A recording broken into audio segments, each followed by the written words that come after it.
sad announcement that Roy Dark, who was a councillor here in this chamber for 8 years, 2008 to 2016, who therefore almost everybody here, or many of us, knew him and worked with him and were very, very fond of him. So I would like to ask you all just to stand up for a minute's silence to remember him.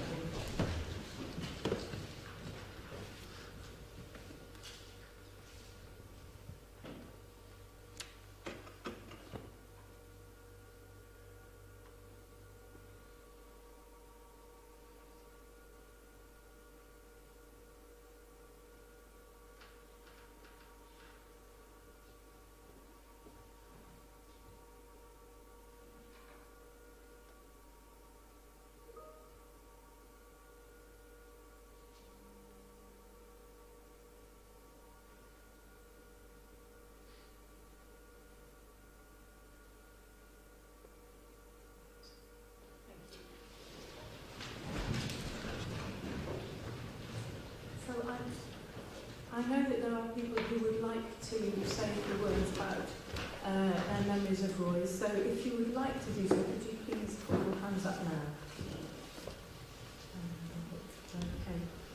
Okay. If you just keep them up, but once I've written your names down, but Mark, would you like to start while we go around?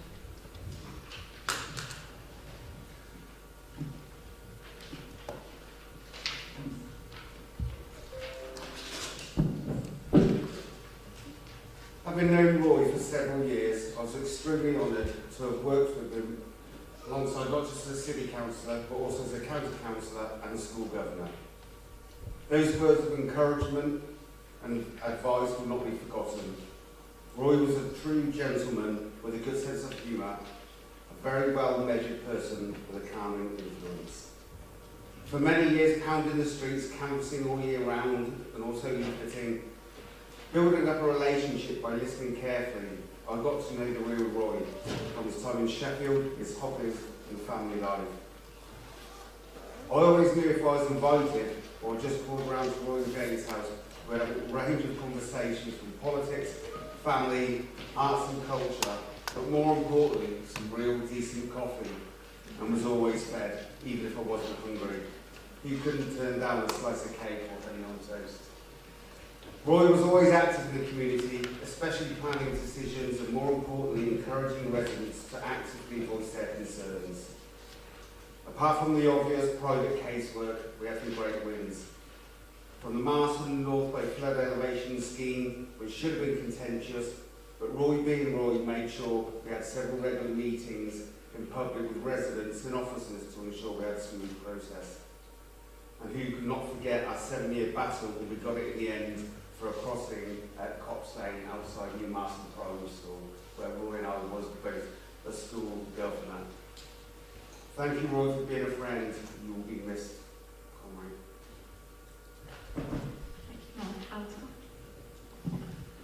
Thank you, Lord Mayor. As Mark said, I have known Roy for more than 2 decades. We lived nearby. I could have somebody sometimes say hello to him from my garden to his garden working. But then politically, when I started standing as a councillor, so I've known him. We both served together as a ward councillor of HHN. As previous speaker said, we served different committees, planning. Roy wanted to do quite a lot of things for local people, especially Headington Marston. We both also served together as a county councillor for Headington Marston. The schemes just been mentioned, I was part of with him. And once upon a time, a very difficult time with Northway Community Centre, where no association was in place. There's a fall on both of councils. So we both sat with the local people and went through with the community matters and tried to put all the constitution and community association back into its feet. And the new delivery of new community centre. So much of time we spent together. I saw him a few months back. I don't remember exactly how many months at outside JR, and I asked him about his help, and Jen Dock as well, because we all, he and Jen knew my family, and we were quite a good close neighbour and family, so we will miss Roy Dock in the Marston. He was a Marston person all the way through while I lived for nearly 30 years. Thank you very much. Thank you. That's well said. Councillor Chapman.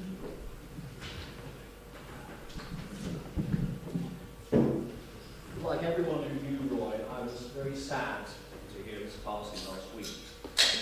Roy was a good friend, a mentor, and campaigner who never lost his enthusiasm for civic life and for the Labour Party, despite the inevitable ups and downs of political life.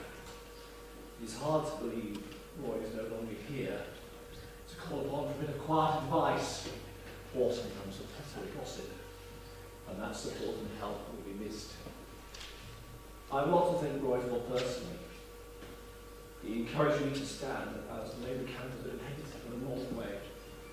In 2016, after he announced he wanted to stand down after 8 years as a city councillor, much of it as a planning chair. He accompanied me on numerous canvassing sessions, come rain or shine, passing on his encyclopedic local knowledge of voter conversations. He'd often say to me, "There's no point in getting to that house. They're never going to vote for you. You just need everybody." And cheerfully introducing me to his life as his life successor. And Jane, his wife, was often with us too. Roy may have been standing down, but he was not giving up, protecting a decent Labour majority. We had some memorable encounters with voters, including one where an angry voter pushed Roy into a hedge because he had supported the Barton cut-through from Northway. He brought the phrase "the rough and tumble of local politics" to life. Roy's legacy in the ward, brought about by considerable political skill, related, as you've heard, to making sure that the children in Marston Primary have a safer journey to work every day because of the pedestrian crossing there. He was a very conscientious governor of the school as well.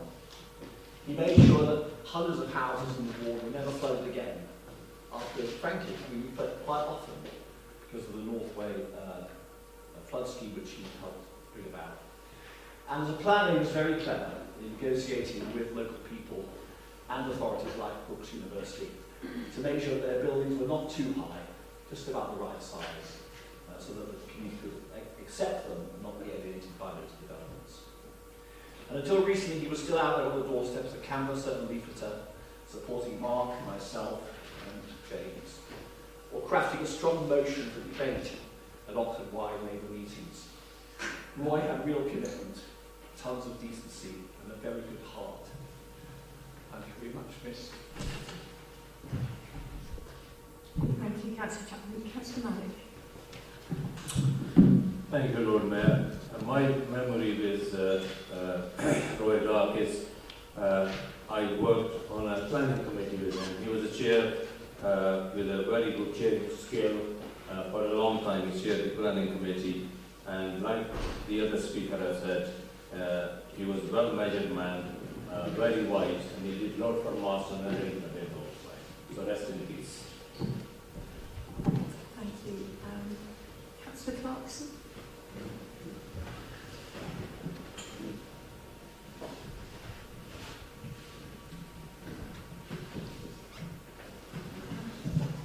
Thank you, Lord Mayor. Yes, it says a great deal about Roy that there was almost a stampede of Labour councillors wanting to speak about him and pay tribute to him, both from old lads like me who served the newly configured Marston Ward from 2002, and our youngest councillor, James Taylor, to whom Roy was both a kind and generous inspiration. Oxford benefited greatly from Roy's experience having been a senior councillor in Sheffield and also a planning expert. He was a very good, authoritative chair of East Area Planning Committee. Yet he wore his knowledge very lightly. He was a modest man with absolutely no ego. In Marston, he drove through some really complicated projects. He worked with the local community and other groups to bring William Street Scout Hut into wider public use.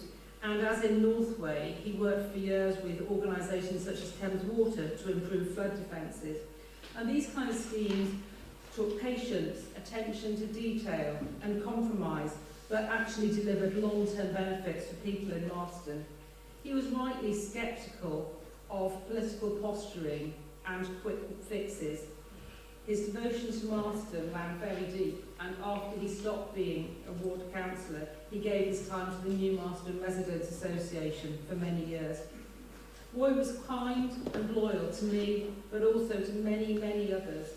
Yet he was never afraid to be a critical friend when he thought local councillors should act more quickly or take a firmer stand on a local issue. As others have said, visitors to Roy and Jane's home on the edge of Marston Meadows would always receive a warm welcome and the guarantee of a good chat, whether about politics, films, music or art.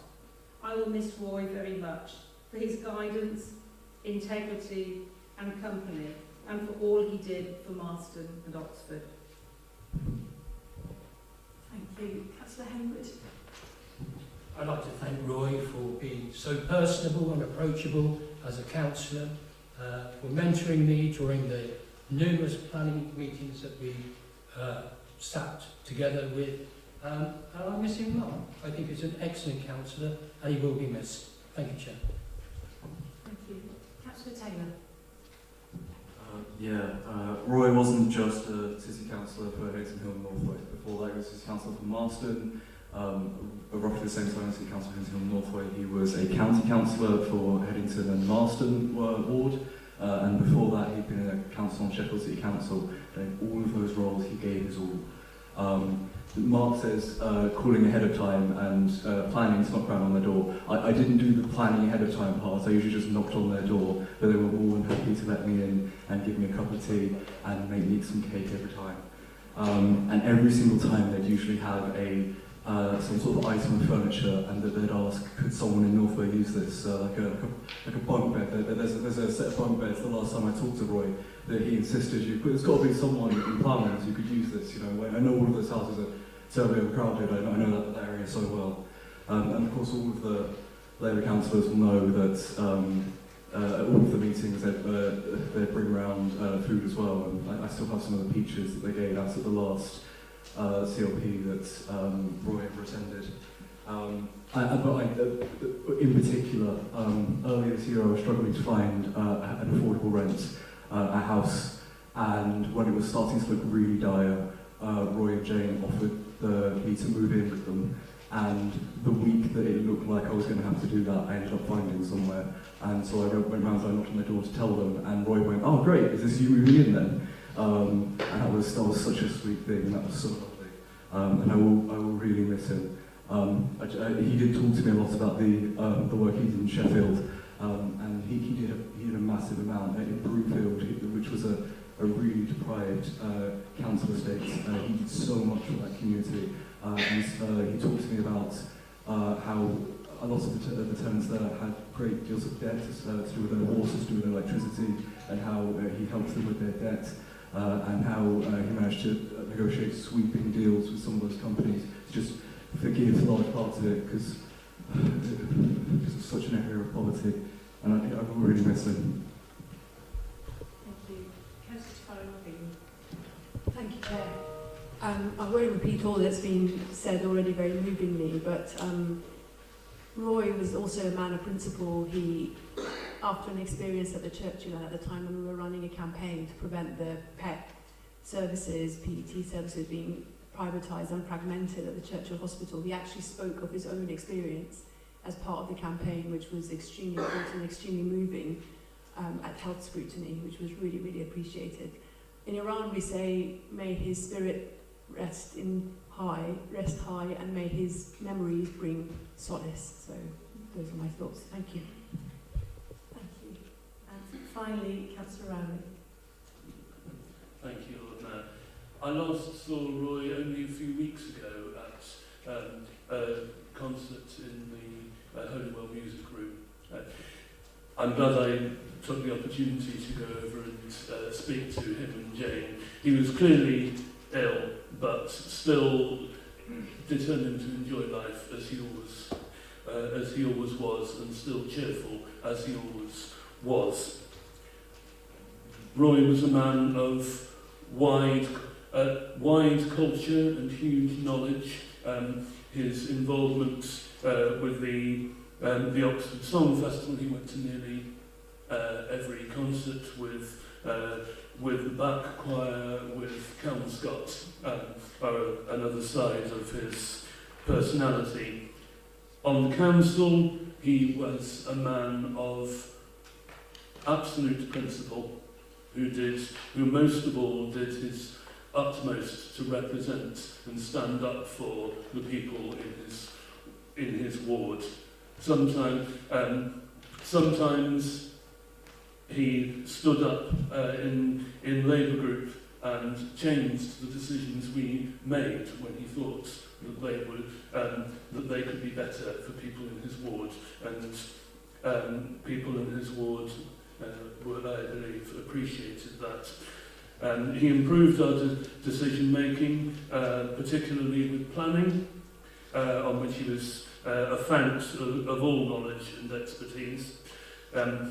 He was a councillor of great integrity and a very hard-working man, most of all a great friend to many of us in the Labour group and across the party. Roy, thank you, comrade. I'll really miss you. Thank you. Yes, a lovely man who will be much missed. And on that note, we will now move on to the normal business of the meeting, which is, do we have any apologies for absence? Thank you, Lord Mayor. We've received no apologies for absence, but Councillor Turner will be arriving late. I think we have a list addition. I will eventually get used to the new microphones, sorry. Yes, apologies from Councillor Jemima Hunt. Thank you. Oh, sorry, Councillor Slotin. Thank you. Ross Smith sends apologies for a late arrival, but she will be here. And my apologies to Democratic Services for wrongly suggesting that Councillor Altaf Khan may be absent. Let's make sure that wasn't accidentally written in the minutes. Thank you. With those clarifications, thank you very much. So move on to declarations of interest. The usual, excellent. It goes straight to me, Lord Mayor. Yes, by virtue of my role in the County Council, I declare an interest in motions 18A, 18D and 18E. So I'll leave the chamber for those and not take part. Okay, thank you, Sheriff. Do we have any other declarations of interest? No. Okay, in that case we will move on to the minutes from the meeting held on the 6th of October. Meeting minutes of Ordinary Council. Any comments or questions about those? There being none, can I just check that you, can I propose that we accept those? And then I need a seconder. Thank you, Councillor Malik. Okay, can I see all those in favour of accepting these as a correct record? Thank you. Then, next item is appointments to committee. I believe there are none. So we then move on to announcements. So that starts with me. So the Life of the Lord Mayor is the usual mix of interesting, joyful and/or meaningful events. I survived a night in the open air and raised £3,000 for the homeless and students. I had coffee with two different ambassadors, the Greek and the Estonian, in the Lord Mayor's Parlour. Then, as part of trying to get more young people involved in local democracy and into the town hall, I invited the Rugby World Cup winning prop, Oxford woman Maud Muir, in, and she came, and we got about 30 girls of school age from across the city, from various different schools and the FE College, and Maud was absolutely brilliant. She answered questions, she had photos taken with them, she did fake catching of rugby balls for a TikTok video for someone. She was fabulous, so that was great fun. But perhaps the most important civil event of the year, I think, is when councillors go to represent the city as we thank those that put themselves in danger to keep the rest of us safe. Of course, talking about Remembrance Sunday, when we go to thank not just the armed services, but also our emergency services. And it was particularly poignant this year that for the first time our fire officers joined the parade, so that we could thank them too.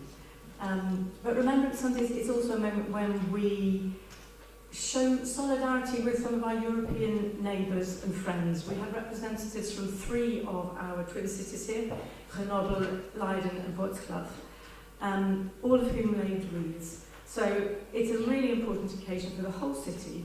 It includes elements from all faiths and none. So I would like to thank the many councillors who did join us for that occasion today. Right, I think that's enough from me. So, Deputy Lord Mayor, do you have anything you would like to add? No, not that. The Sheriff, do you have anything you'd like to add? Sheriff? Sorry, I beg your pardon, Lord Mayor. No, I don't. Sorry. Leader of the Council? Nothing from me, Lord Mayor. Chief Exec? Chief Finance Officer? No, was it all right? Good. Monitoring Officer?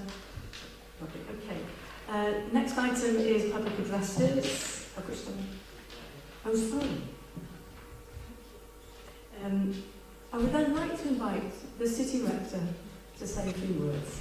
Thank you so much, Lord Mayor. Good evening, everybody. My apologies again that I'm going to have to slip away a little bit early. That was so moving, hearing those tributes and seeing those faces, your faces, as you remember a much-loved councillor. On the 24th of November 1963, if the council had been meeting, then there would have been an equal note of solemnity in the air. The news that President J.F. Kennedy had been shot, that was instantly around, even in Oxford. The news that Aldous Huxley and C.S. Lewis, Oxford resident, had died on the same day, 22nd of November, that took time to percolate. But my guess is across Oxford people would have been pondering that huge news. Very briefly, if I may say, one of the most moving things for me about Lewis is on the morning that he died, he hand-wrote 4 letters. And I've seen one of the letters from the morning before that, 21st of November, written to a child, thanking him so much for writing about Narnia books and saying encouraging words. And Lewis says, an author always likes and needs to hear it. And just in his last days, that graciousness in his communication. Like Councillor Dark, C.S. Lewis was someone caring and committed to the end. It did make me think a little bit about my messages, texts, occasional handwritten letters these days, and whether they would stand the test of time, but that's another story.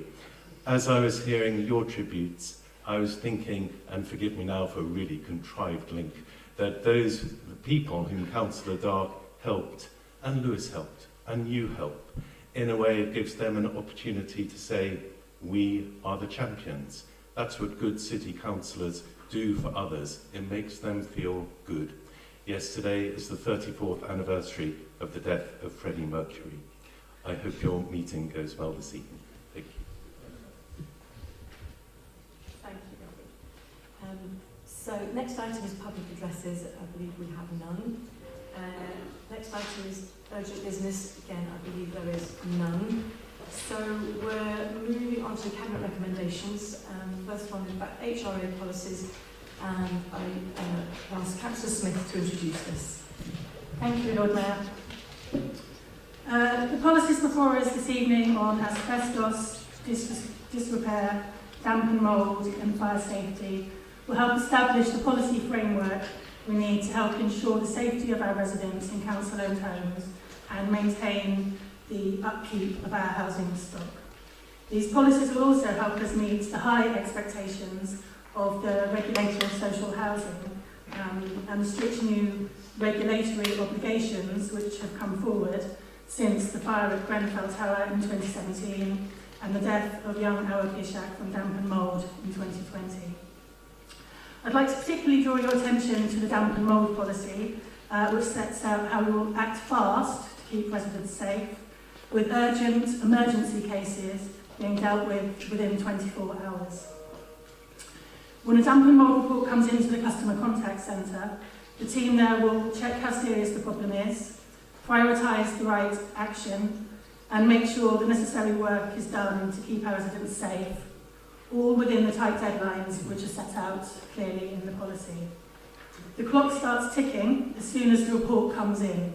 So please, I think we all have a role encouraging residents to report problems appropriately into the contact centre, where cases can be dealt with by trained staff, logged on QL and monitored to make sure that they're followed up properly. A new strategy for resident involvement is making its way to the next meeting of Cabinet, and there are big changes coming to how we approach this area of work. Resident involvement itself is another important area where the social housing regulator has high expectations, and we are already working to make sure resident voices are listened to and incorporated into the decisions we have to make here which affect their homes. And you'll see within this report recommendations which have come from tenants and leaseholders. And I expect this to be a common feature of reports that we have coming forward in the future about our council homes when we consider them. And with that, I'd like to commend this report to council. Thank you. Thank you very much. Do we have a seconder? Councillor Knight. Would you like to speak of seconding it? Oh, just sorry, formally seconding it. Thank you. Right. Do we have any questions from members of the council? Councillor Fowler. Thank you, Lord Mayor. I welcome the introduction of all these policies, but especially the damp and mould one, as this has been a recurring issue in a council block of flats in my ward. The question I have was, has all council housing had a stock condition review within the 5 years at least mentioned in the damp and mould policy part 8.2? Not yet. A high percentage of it has. We're working on getting to 100%. We'll be pleased to hear that all the blocks of flats have been surveyed, but we're still working to get that number up to 100%. Councillor Jafari Marbini.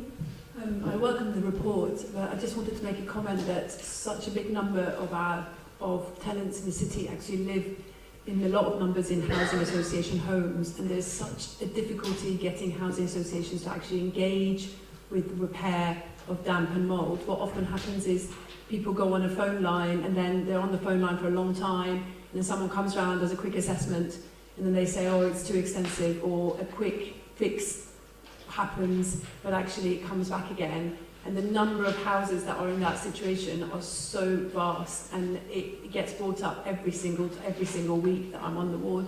And I'd like to ask the Cabinet member if there's any other routes apart from going through the normal processes and ombudsman, that she would recommend as to how we tackle this, because it's a huge, huge problem. So yeah, it's slightly off topic because this report is very firmly about getting our own house in order and looking after our own council properties, and that is a specific responsibility that we all have. In terms of housing association properties, if there is a hazard, including damp and mould, that is putting the health and safety of the occupants at risk, and the housing association has been informed and they're not dealing with it, then please contact our residential regulation team. And they are there to enforce the Housing Act, and they will take it up and take enforcement action if necessary with the Housing Association. As you've mentioned, there's also the Housing Ombudsman and the Social Housing Regulator, which those housing associations need to answer to.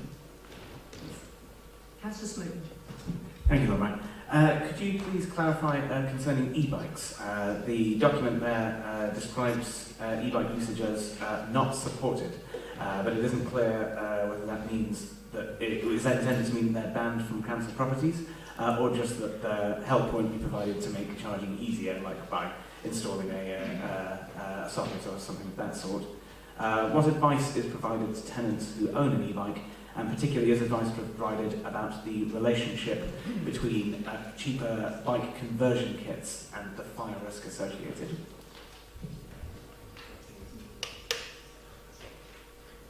I mean, I'm happy to set out further detail for you in writing, but what the policy is trying to convey is that we don't want residents keeping e-bikes, or for that matter, mobility scooters, either inside their home.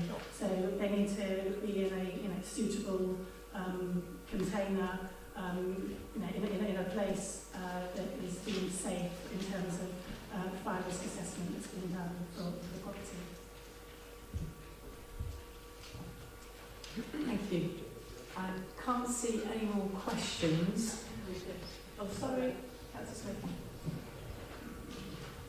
First of all, I apologise for being late. I do apologise. I've got caught something else. Can I just follow that up with the Cabinet Member for Housing?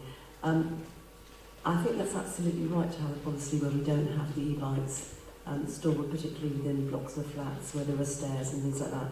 Absolutely, totally agree with you, and I look forward to further guidance. But I think it penalises those that, do want to have an electric bike as such, that we provide decent accommodation, storage outside somewhere for it. And I know that within my own ward we do have accommodation outside, sheds outside, we've got units outside for bicycles. Unfortunately, we're finding very big problems with those because a lot of them are too small to actually hold bicycles as such. I've got a family who all cycle, 3 girls and father all cycle. There isn't the storage for that for the family bikes, and I think we ought to be perhaps looking at that. Perhaps that's something to suggest for a future budget bid for next year, possibly, to make sure that our tenants have suitable size accommodation sheds outside, whatever you want to call them, for their electric bikes. Thank you. Sounds like a suggestion rather than a question, but off you go. Yes, would she agree? Yeah, and it's something we want to support. The same goes for people that need mobility scooters. We need to support them to have somewhere safe to keep them. So, I mean, if there's a particular need in a particular block or area that you're aware of, then please feed that in, and we'll be happy to look at that. But it's something you can take up with the local housing team, for your patch. Councillor Miles. Thank you. It's really a follow-up question on the same theme. And do we have a data point on the proportion of our housing stock where of the flats where there is bike parking provided for that would be suitable, like a bike shed, for instance? Do we have that data? And if not, is that something that you could identify so that we could close that data gap and make sure that we can target the provision to enable residents to have a safe place to secure their electric bikes? Thank you. Yeah, it's not something contained within my brain, but I am happy to provide you with that information about how many cycle sheds the council owns. But coming back to the HRA policies, I think I can see no more questions. So can I see all of those in favour of approving these 4 policies, please? Thank you. I don't think anyone against? And abstentions? No. Great, thank you. Then those recommendations are agreed. So can we move on to the next item, local government reorganisation, which I believe Councillor Brown is going to introduce his report. Thank you, Lord Mayor. And I want to start actually with a really big thank you. I want to thank a number of people. I particularly like to thank officers, Mish in particular, and Lucy and Claire, and all of the other officers. And actually I know huge numbers of officers have contributed to this report, including those who've just kept the services running while we've been quite distracted by preparing a massive local government reorganisation report. And I've just realised I failed to mention you, Nigel, so a big thank you to you as well and your team. So this is the danger of starting to thank people, because you realise how many people you've missed. So apologies in advance to anyone that I've missed. But I also wanted to thank council, because we have tried to make this as an inclusive a process as we possibly could. And we have set up a number of workshops on different aspects of our local government reorganisation bid, and I'd really like to thank all those of you who came along to those sessions, who gave your contributions, all of which we have tried to take into account. And I believe that the bid is stronger for the fact that it is a cross-party bid, which has had real influence from parties across this council in terms of how it has gone forward. As I'm sure people are aware, this is the most local of all of the bids that are going to be put in front of government over the next few months, or few weeks actually. In fact, it's just being submitted this week, but I suspect it's going to take them a while to read all the bids that are going to be put in front of them. And we think that it has a lot of strengths in terms of the government's agenda, but also in terms of local residents' agenda, in terms of representation and engagement in the future. I will stop there, because I think there has been quite a lot of debate already about this. I thank Scrutiny for their unanimous support for this. For our proposals, and obviously Cabinet colleagues as well. This just does appear twice on the agenda, Lord Mayor, so it probably is appropriate if we take sort of any kind of questions and comments on this, and then we don't have to go through it all over again on the Cabinet minutes, but happy to be advised by you, Lord Mayor. Thank you. No, I think that's a good idea. So can I take any questions now on the local government reorganisation? Or does everyone feel they've had lots of input already? Councillor Jarvis.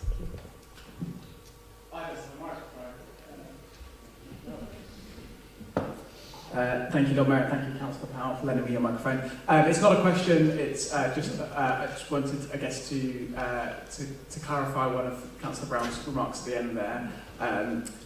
My recollection of the recommendation that I advanced to Scrutiny was not necessarily that Scrutiny unanimously supported the every doctrine, comma and INT of the document, but supported its submission to government as part of the wider package. And I think that's an important clarification, because there may be some people who were in that room who did not support it, but did think that it ought to go to government. Thanks. Councillor Smoten. Thank you. Could I ask the leader, has she read the recent article, which I believe appeared in the Local Government Chronicle, which described potential legal challenge vulnerability around LGR proposals which alter boundaries as part of that process, i.e. that do anything other than use existing district or county boundaries? And if so, what was the council's or her own response to it? Well, I have read several Local Government Chronicle articles, and I contributed to one of them, so I'm not sure which one you're referring to, but I am aware that there was some discussion about the legal basis on which local government boundaries changes were being proposed. We are absolutely satisfied that we have taken every precaution in terms of our proposal of making sure that we are within the law. Government have been very, very clear from the outset that they would accept proposals which involve boundary changes. So it will come as no surprise to them that a number of options are coming before them with boundary changes. And in fact, I think in pretty much every single area that is putting forward proposals for local government change, there is at least one option that does involve boundary changes. So they will be facing a number of proposals which have that as part of them. Thanks. Councillor Malik. Thank you, Lord Mayor. There's a question, and I'm hoping you'll open to the comments, and I'll come back with my comments later on. But the question I want to ask the leader is, how many MPs around the Oxfordshire have supported your bid, and how many other council leaders are supporting your Greater Oxford bid? Thank you for the question. 2 of our MPs are supportive of the 3-unitary option. The others, some of whom have expressed preferences and some of whom have not, but we have spoken to all of them, plus all of the MPs in surrounding areas as well. In terms of other council leaders, I think they, as I'm sure you know, Councillor Malik, are putting forward alternative bids and so are not supporting our bid currently. I hope to convert them at some point. Councillor Smith. On the subject of converting them, perhaps I could ask the question, with regard to fragmentation of, particularly of services like adult social services and children's services, which cover the whole of Oxfordshire, and how she sees that working as a big partnership, obviously, with our NHS trusts as well, and also with our care homes around Oxfordshire, resulting in quite a big operation that has worked very well and has been recognised nationally, the Oxfordshire Way, as providing good service for adult social services, particularly helping with bed blocking and things like that, and continuous care at home. I just wondered how she feels this bid for Greater Oxfordshire will cope with the fragmentation of that service. Well, firstly, our bid proposes changing the current upper tier authorities, which are essentially West Berkshire and Oxfordshire, from 2 to 3. So it's not a massive increase in change at the upper tier level. Secondly, if you do read the proposal, and I do commend it to you, then you'll see that there are a number of different ways in which we propose to organise social services and children's services, some of which will be to continue to operate on a sort of the same sort of geography that we already have, and others will not, because actually we see huge advantages in bringing services together and operating on a more local basis where you can properly reflect the different needs of the city to the rest of the rural county. And there are clearly some advantages in doing that, particularly when it comes to social care. With children's services, there are actually some services which already operate on a bigger scale than just Oxfordshire, for instance, fostering and adoption services, and we would not seek to change that. So I think that those services will continue to be provided at that sort of level. We are already conscious, for instance, that fire and rescue services will ultimately be being proposed to be operated on at a strategic mayoral authority level. So again, there is no proposal in anyone's reorganisation proposals to change the current model from Oxfordshire to anything smaller than that. In fact, it will be changing from something bigger to something bigger than that in future. So I think it will be, as always, a mixture of different ways in which we provide services, but the crucial thing about our proposals is that where we can be more local, we will be. Right. Thank you very much, everyone. So this is, of course, we're just noting a decision that was taken by Cabinet on the 10th of November. So can I just hear from you all that you've noted that? Yes. Yeah. Oh, sorry, is that a question, Catherine? Right, one more question, one last question. After Councillor Malik spoke, I thought there was going to be an opportunity to make comments. Sorry, so I put my hand up. Go ahead, please make a comment. Okay.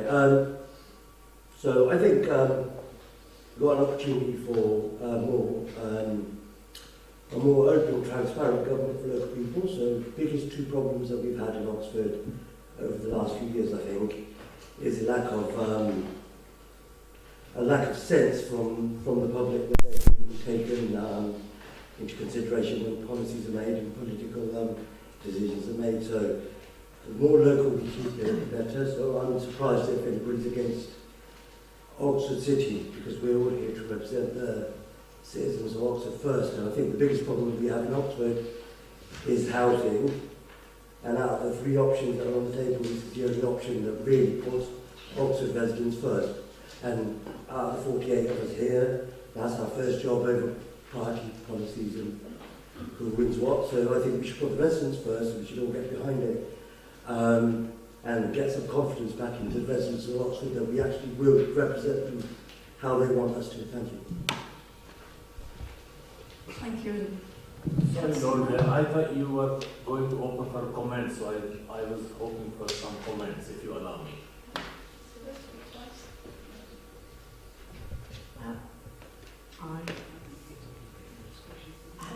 If it's a fairly brief one, go ahead. I'll try to be brief one.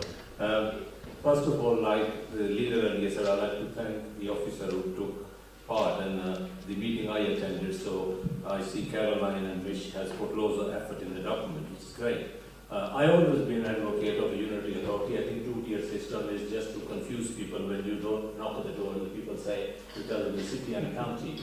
But equally, my opinion is slightly different than Councillor Raymond, because where he says Oxford, I mean, we citizen of Oxford also is Oxfordshire, and the issue here is value for the money for the taxpayer.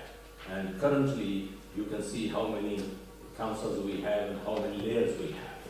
And end of the day, people like me, I like to see public to be relieved, because if you look at it in our own council, we rent properties out, we put the council rates up, but nothing goes down. So there is no relief for the people. So in my point of view, yeah, Oxford can say, and you can see the political leader have put their different bills in, because everybody wants to keep their control whichever area they're on. And in my preferred option, I think Oxfordshire is there, either 1 to 2, and 3 council. I think then again you're going to pay 3 different chief executives, 3 different XYZ, and when the people will get the relief is the question. So you have to think a broader way. It's not just residents of Oxford you're going to serve, it's the shire we live in, and how we're going to proceed. So that's my opinion. Thank you very much. So just bear in mind, everyone, this is hopefully the one time in this meeting we are going to be talking about local government reorganisation. Does anyone else have anything else they would like to say? Yes, it's just a query, really. I'm not sure whether we have the answer to this at this point. So I know that health scrutiny is going to be disappearing, and that Health Watch have also nationally been told that Health Watch will end, which is understandably causing a lot of concern, because obviously it's a very important avenue of health views and health scrutiny coming from the ground up. And I just wondered if any of the options give us any more. I know obviously the structures are going to be much bigger, so I just wonder about how decision making and scrutinising, especially health and social care decisions, will, if there's any hints of that at this stage.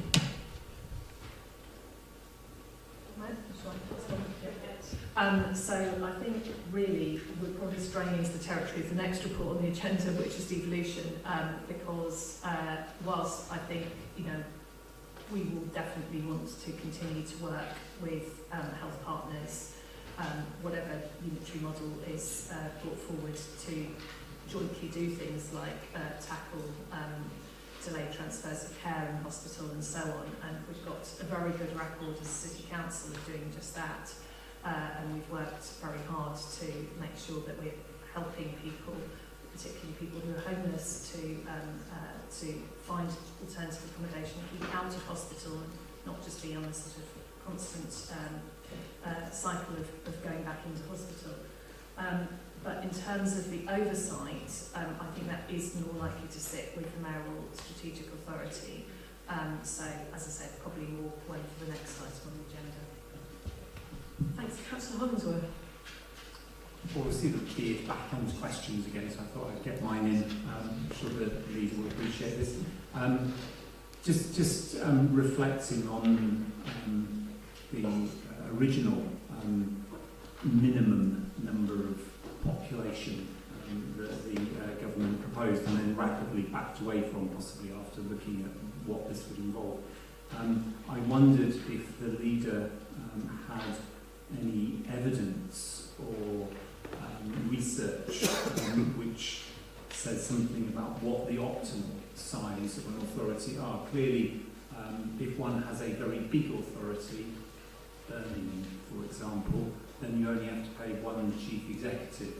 Is there evidence that that is more efficient than, say, having 3 or 4 or 5 or whatever it might be, smaller sized authorities? Yes, well, thank you very much. There is evidence, funnily enough, which suggests that the optimum size for local authorities is around 250 to 350,000, which is roughly what we will be proposing. There is considerable evidence and research that supports that. There is not evidence, it has to be said, to support the idea that 500,000 is some kind of magic figure. And I note that the government has retreated at some speed from their original figure of 500,000, which is good because there is no evidence at all to support that being a figure at which councils operate particularly effectively. And as for councils bigger than 500,000, there is considerable evidence that they operate less efficiently. So we are already the most centralised local government in Europe. So it would be quite extraordinary, I think, to end up with councils that were of that sort of size. Thanks. Right, last chance. No, okay. In that case, please, can we note this report? Thank you. And we will then move on to this second report on devolution. Again, we'll ask Councillor Brown to introduce it. Yes, thank you. Councillor Ed Turner, APCO is here to ask you to meet with us to talk about bailiff policy. Following to FOI request by the Money Advice Trust. Sorry, I'm very sorry. We do have a mechanism to allow people to come and speak. If you'd like to sign up and do that next time, that would be great. But we can't have it now, sorry. Nearly 3 households a day. International data, 1 in 3 bailiff Okay, visits. sorry, if you don't stop, I'm afraid we will have to clear the chamber. 1 bailiff visit, So, breaking the law every single day not to You say you're over. Sorry, do please come another time. We would love to hear from you under the right circumstances, but these are not the right circumstances. Can we let them speak? I'm afraid no, we can't let them speak. People are not further agenda right now. This is stuff that needs to be talked about. Meet with us to discuss an end to the use of bailiffs for council tax. I think we'll probably just clear the chamber then while we wait for... You guys can use your influence to change this policy nationwide. Sorry, do please come and speak to us properly. We would really love to hear from you if you would do it in the proper manner. Ed Turner, will you meet with us? In the next month, meet with us to talk about this. We can carry on with the meeting. Okay, could we just adjourn the meeting, please? Ed Turner, will you meet with us? You can all go on with your meeting if you just say you'll meet with us in the next month.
for the record, that we do welcome people coming to speak to us. They do need to follow the proper procedures and register to come and speak to us. So I do hope that that group will follow those procedures and come and address us properly another time. Councillor Turner, did you want to say something?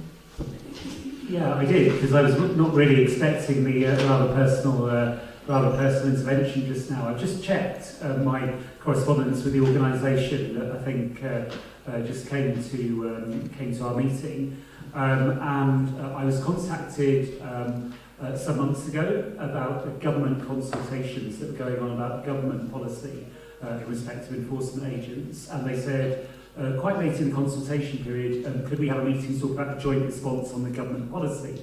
I replied to that and I said, to be honest, I didn't think that was going to work because time is quite short, but also a response to a consultation on government policy doesn't feel to me like a very good way of effecting policy change. And instead I did directly group, for example, towards the local government association and suggested it might be more useful for them to engage there. What I also said was that when we were next reviewing our own policies in this space, I would be pleased to meet with them. I understood that in fact one member of the group staff was about to go on maternity leave, a successor was copied in, and I said, you know, let's be back in touch when we're next reviewing our own council policies. As this happens, that's going to come up quite soon. Of course, I'd be happy to meet. I'm not going to do so at no notice in the interval of the council meeting. I'd like the opportunity to sort of meet in a sort of planned way, if that's okay. I'd also emphasise if people are interested in this area of policy. I had a very useful exchange with Councillor Mundy, and I'd like to pay tribute to his own efforts in this area and the quality of the discussion that we've had. And so really happy to follow things up. I have to say, I do find it a little bit unfair, to be honest, coming along, barracking individual councillors, particularly those who've attempted to respond in a helpful and reasonably diligent way to what's being asked. For the record, I haven't received any recent requests for meetings from this particular group, and you know, I will meet with people that want to meet with me, but it'll be in a planned way rather than, you know, a result of coming along and the sort of thing which we've just had.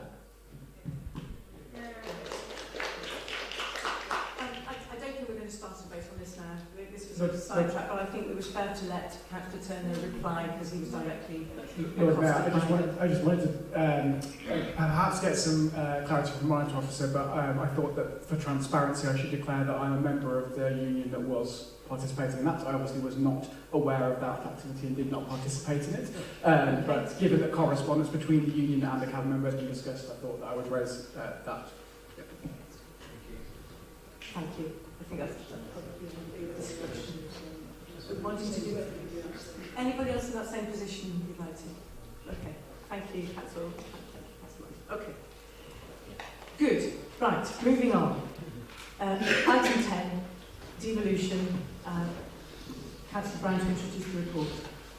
Thank you, Lord Mayor. So, as I was about to start some time ago, this is an unusual report in that it's coming again to Council to note, but it's actually coming to note before the Cabinet and Scrutiny Committee have actually met, which is kind of weird. So I apologise, but this is a situation not of our making, but simply the only way in which all of the councils could publish the paper simultaneously and make sure that they would all take it through all their proper processes simultaneously. Pretty much. So I hope again that we have had some pretty good discussions across the council, across party groups about the possibility of us forming a Thames Valley Mayoral Strategic Authority. We have certainly tried to keep people involved in those discussions as we have gone along. This is a proposal that was first mooted by Swindon Borough Council, but has been supported by councils across Berkshire and across Oxfordshire alongside Swindon.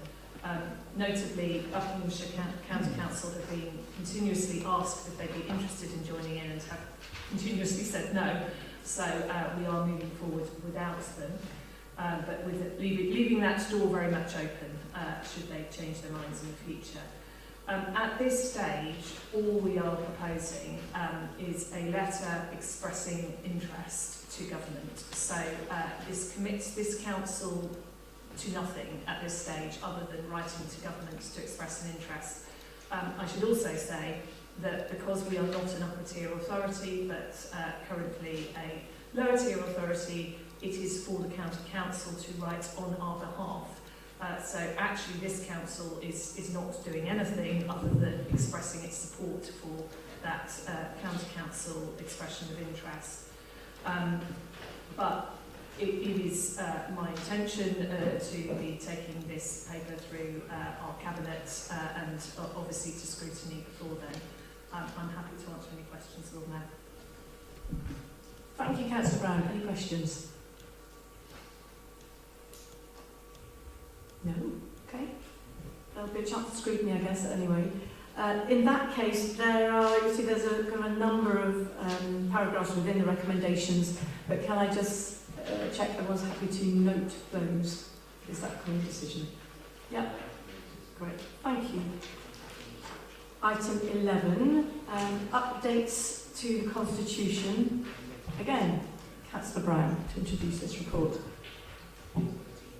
Yes, apologies, you will see the end of me shortly. I will, I'm sorry, just trying to find the message that I had from Councillor Snowton because...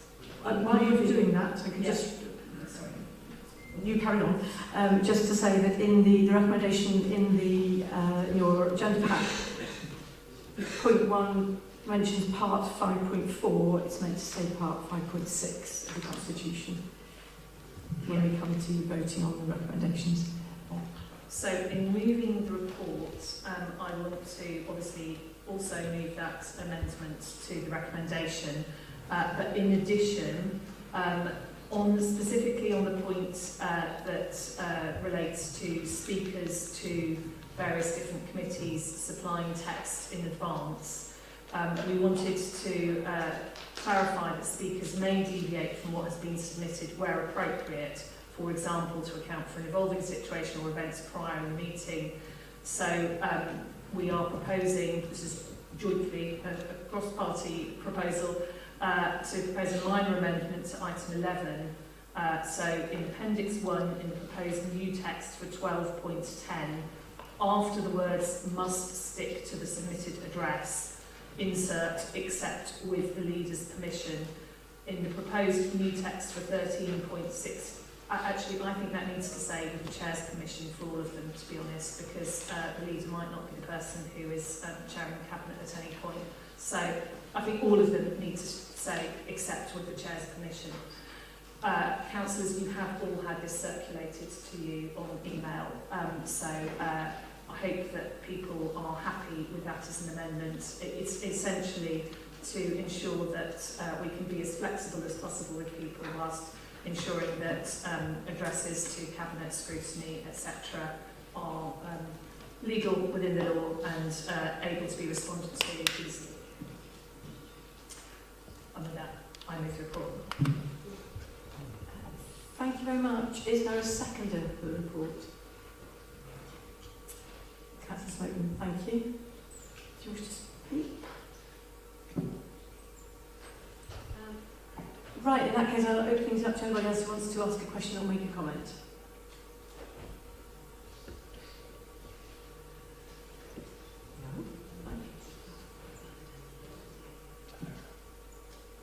Okay, we're just going to make sure we've got a clarification of that amendment.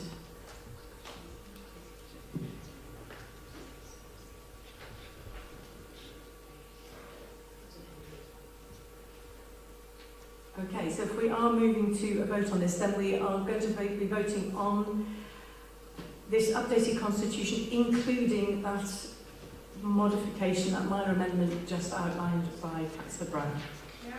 Yep, all right. In that case, can I see all those in favour of this amendment?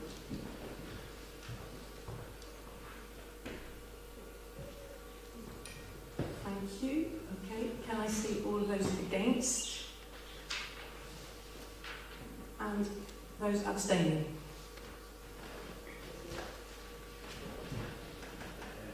Okay, Thank you very much. That is carried. So moving on to agenda item 12, which is the recommendation from the Standards Committee to censure Councillor Malik. I call on our monitoring officer to introduce this report. Thank you, Lord Mayor. This is a recommendation to Council following on from a determination by standards here at the hearing panel in relation to a complaint made against Councillor Malik. Outlined in the report is the decision of the hearing panel at paragraph 2, and what Council is being asked to consider is the sanction that was determined by the committee, which was censure. Therefore, that is the matter before Council as to whether it will censure Councillor Malik in line with the recommendation of the committee. Thank you. I need a proposer for this. As Chair of the Standards Committee, I move the report formally. Thank you very much, Councillor Pressel. And I need to ask for a seconder. As Vice Chair of the Standards Committee, I also formally move this report. Thank you. So, do I have any comments or questions? Obviously not about the decision because that has been taken, but Councillor Mundy. So I'm happy to support the recommendation of the Standards Committee, and I'm not making a specific comment about this particular case. But I would just say, just as a comment really, that I would feel that the use of the standards procedure for conducting of councillors in relation to our engagement between each other at meetings should take into account that robust engagement may not always be welcome, but on balance we should side on magnanimity for what may potentially be considered unreasonable conduct as per the Code of Conduct. And also for us to note that at times I do feel that I've seen expressions and the reception of members of the public that could be considered not respectful and itself could be against the Code of Conduct, and is perhaps less likely to be challenged because it's directed at members of the public who may not be aware of the Code of Conduct and the procedure. So I just wanted to make that as a comment. Perfectly happy to support the Standards Committee, and I've got confidence in the Standards Committee and in the conduct policy. Thank you. Thank you. Councillor Henry. Thank you, Chair. Well, I'm disappointed in the Standards Committee, to be quite frank. They were faced with 3 allegations, Chair. One was bullying, one was misogyny, and one was interruption.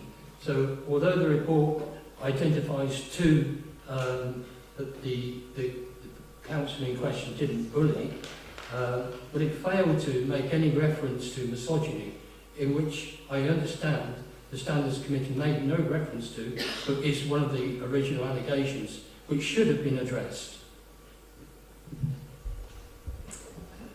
Thank you, Councillor Henwood. I believe that misogyny is not actually specifically listed in our Code of Conduct, so I'm guessing that's why no ruling was made on this, and it is not referred to. But the other 2 are and were. Okay, are there any more comments? Councillor Malik. Thank you very much. I've been a councillor since 2004. I think apart from the 3 councillors sitting on the left, I'm the most senior councillor. And this is the very first complaint against me, and which I was very disappointed. Because, you know, I learned many things from this council over the years. And what I did on the day, there's a number of things. But however, I have been a member of this council when one councillor sat on this side and called the other side a female councillor a patronizing cow. Nothing happened. There was no actions taken. There's many other options I could give. When John Goddard was the leader of the Liberal Democrats, I used to sit behind him, and the things went across this side. How many times they interrupted? Nothing happened. What actually happened is the goalposts have changed. This is why I accepted. I just interrupted. Of course I didn't interrupt it. But equally, we as a councillor have a responsibility to be honest with our public. No matter which party you are, no matter what our political opinions are, no matter which policy we agree or disagree, we just give the honest count to the people. we do not use anything for our political motives. When the recommendation finally came, there was a different chair, now Suzanne is chair. So I was asked, oh, if you apologize in the next council to Councillor Renton, this can be rescued. And I said, no, the reason was because you spent all that money to hire a lawyer on 3 bases, which 2 bases were most important to me. Do I am a bully? And 21 years on the council, have I ever bullied any officer and a fellow councillor? No. I'm misogynistic. Why? Any female I have said anything? No. That was a relief for me. Interruption, when you look at the caveat in the law, yes, I interrupted because, no disrespect to any other who sits in your chair, you had a chair who totally lost control of the meeting that day. And there was loads of things were happening here. However, this thing happened, but on a personal note, in the front of the council, I have political differences with all of these 3 parties or any person, but I do not want to have any personal problem with anyone. If any stage, Councillor Elton, I'm just coming decision and application of the censure. This is very important. On any stage, if I hurt Councillor Elton personally or anything, that doesn't make me less man to apologize if I hurt your personal feeling. This was if all I believe this has all been discussed, and we're now just deciding whether it is very important. The last thing go forward with that the way the legal has handled this complaint, not one time limit they have followed. Okay, so it has taken so long. If you read their law, they have not gone through it. So they first of all need to do these things, and equally all it required was one phone call. But you just wanted to make a political show to put it up. But that is not the issue. Councillor Malik, if you do have a complaint you'd like to make about the procedure, please file that. But for the moment, we're just going to discuss what we have here, which is whether we are going to censure you for that behaviour, as the Standards Committee found. So, okay, Councillor Smoten. Thank you, Lord Mayor. I had not anticipated that this intervention relating to Councillor Railton would occur. Had I done so, I'd have declared in advance that on account of being married to Councillor Railton, I will definitely take no part at all in this discussion, and I can leave the chamber to your discretion, Lord Mayor. Thank you. I don't think that's necessary. Thank you for clarifying that. Councillor Jafari Marbini. This is just for the Chamber to note, really, that I do think what would increase the confidence in the Standards Committee, because at the end of the day there are power structures within this council, and who makes a complaint against whom is significant, considering the makeup of the Standards Committee by its nature, would be that the public member also gets a vote. And in fact that was what our group at the Standards Committee recommended on the consultation with government, which would hopefully help increase confidence in the Standards Committee from the public, because that's really important. Thank you. Thank you. I think the monitoring officer will respond to that. Unfortunately, there's no provision for the independent person to vote. In fact, in the statutory provisions, they're there as an advisor, and it's very clear. That said, government have looked at the standards consultation that took place, and though they haven't given a timeline, they are looking at when they will bring it forward in terms of legislative changes. Thank you. So in that case, I think we will now move to a vote on the recommendation to censure Councillor Malik in respect to the finding that he breached the members' code of conduct. So is this an important point in this discussion, Councillor Shad? Yes, Lord Mayor, it is. It's just been noted earlier that the councillor opposite is saying that it's suggested that the Lord Mayor lost control of the meeting in question. And this allegation that I lost control is simply incorrect. Yeah, the Lord Mayor carried out the duties properly, in line with the Constitution and in line with the standards. Okay, and you know, as expected by the chair, that is the role, as you know yourself. So the conduct at the issue was the responsibility of the councillor concerned and not the chair. And attempts to shift blame onto the Lord Mayor undermine both the integrity of the standards process and the role of the civic office, and the focus should remain on the findings of the Standards Committee, which have been made transparently with due consideration. So I ask colleagues to respect the committee's decision and to refrain from spreading misinformation that can damage the trust in our procedure and in our office of Lord Mayor.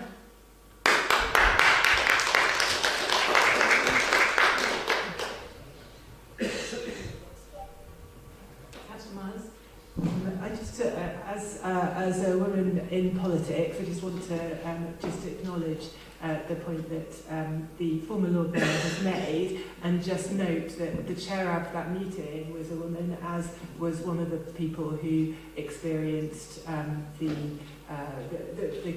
complaint in the standards issue. And I just want to just acknowledge that. But that's not relevant at this point now. Thank you. We're just talking about the sanction and whether... Yes, Councillor Raymond?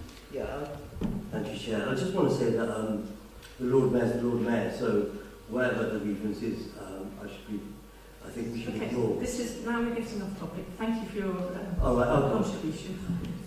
All right, so coming back to the recommendation, can I see all of those in favour of this censure?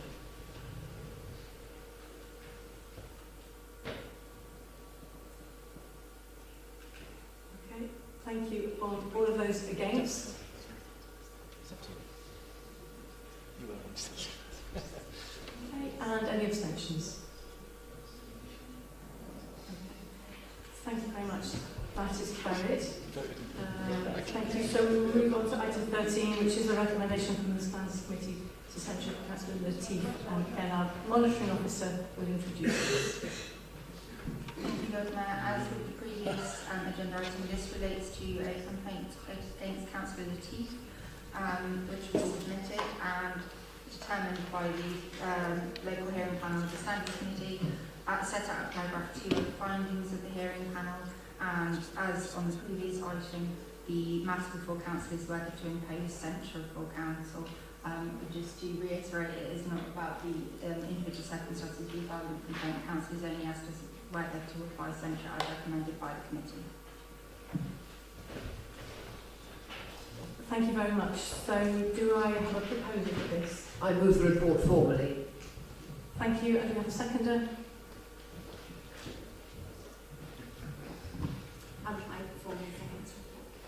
Thank you, Councillor Diggins. So again, just to remind you all, we're just talking about this decision notice and the decision to censure the councillor. Do we have any comments or questions?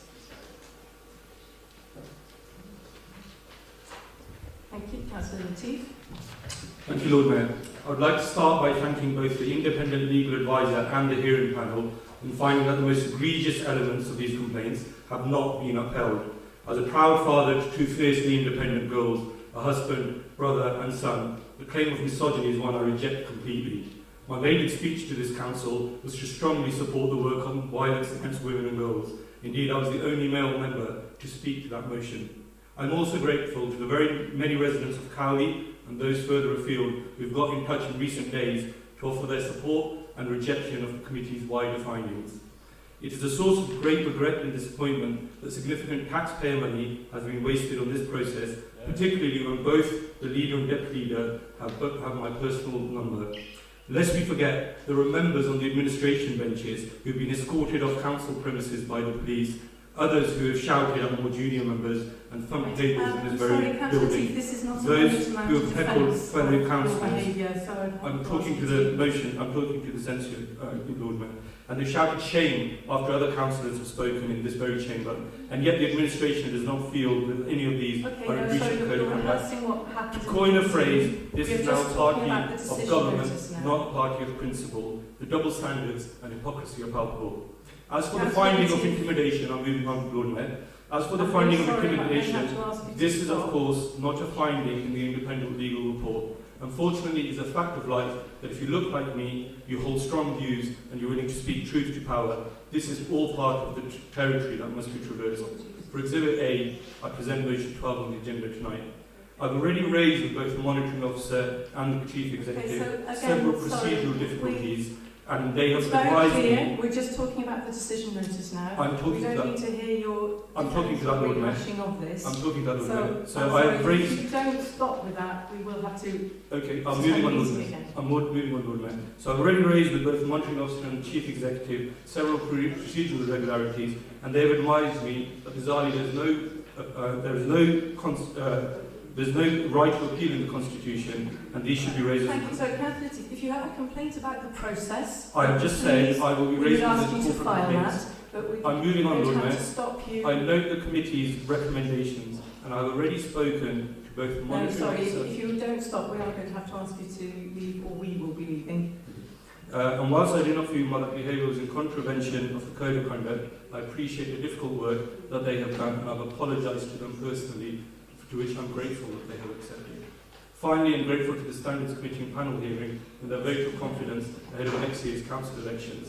I will, of course, be very pleased to undertake the Code of Conduct training in May 2026 as a newly independent councillor for Cowley. Thank you very much. Right, thank you. Do I have any comments or questions before we move to a vote on this?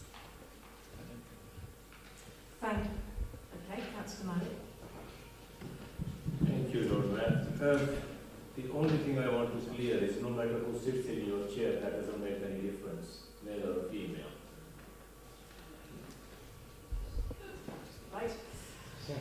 Okay, so in that case, I would like now to move to a vote on that recommendation. So can I see all those in favour of censuring Councillor Latif?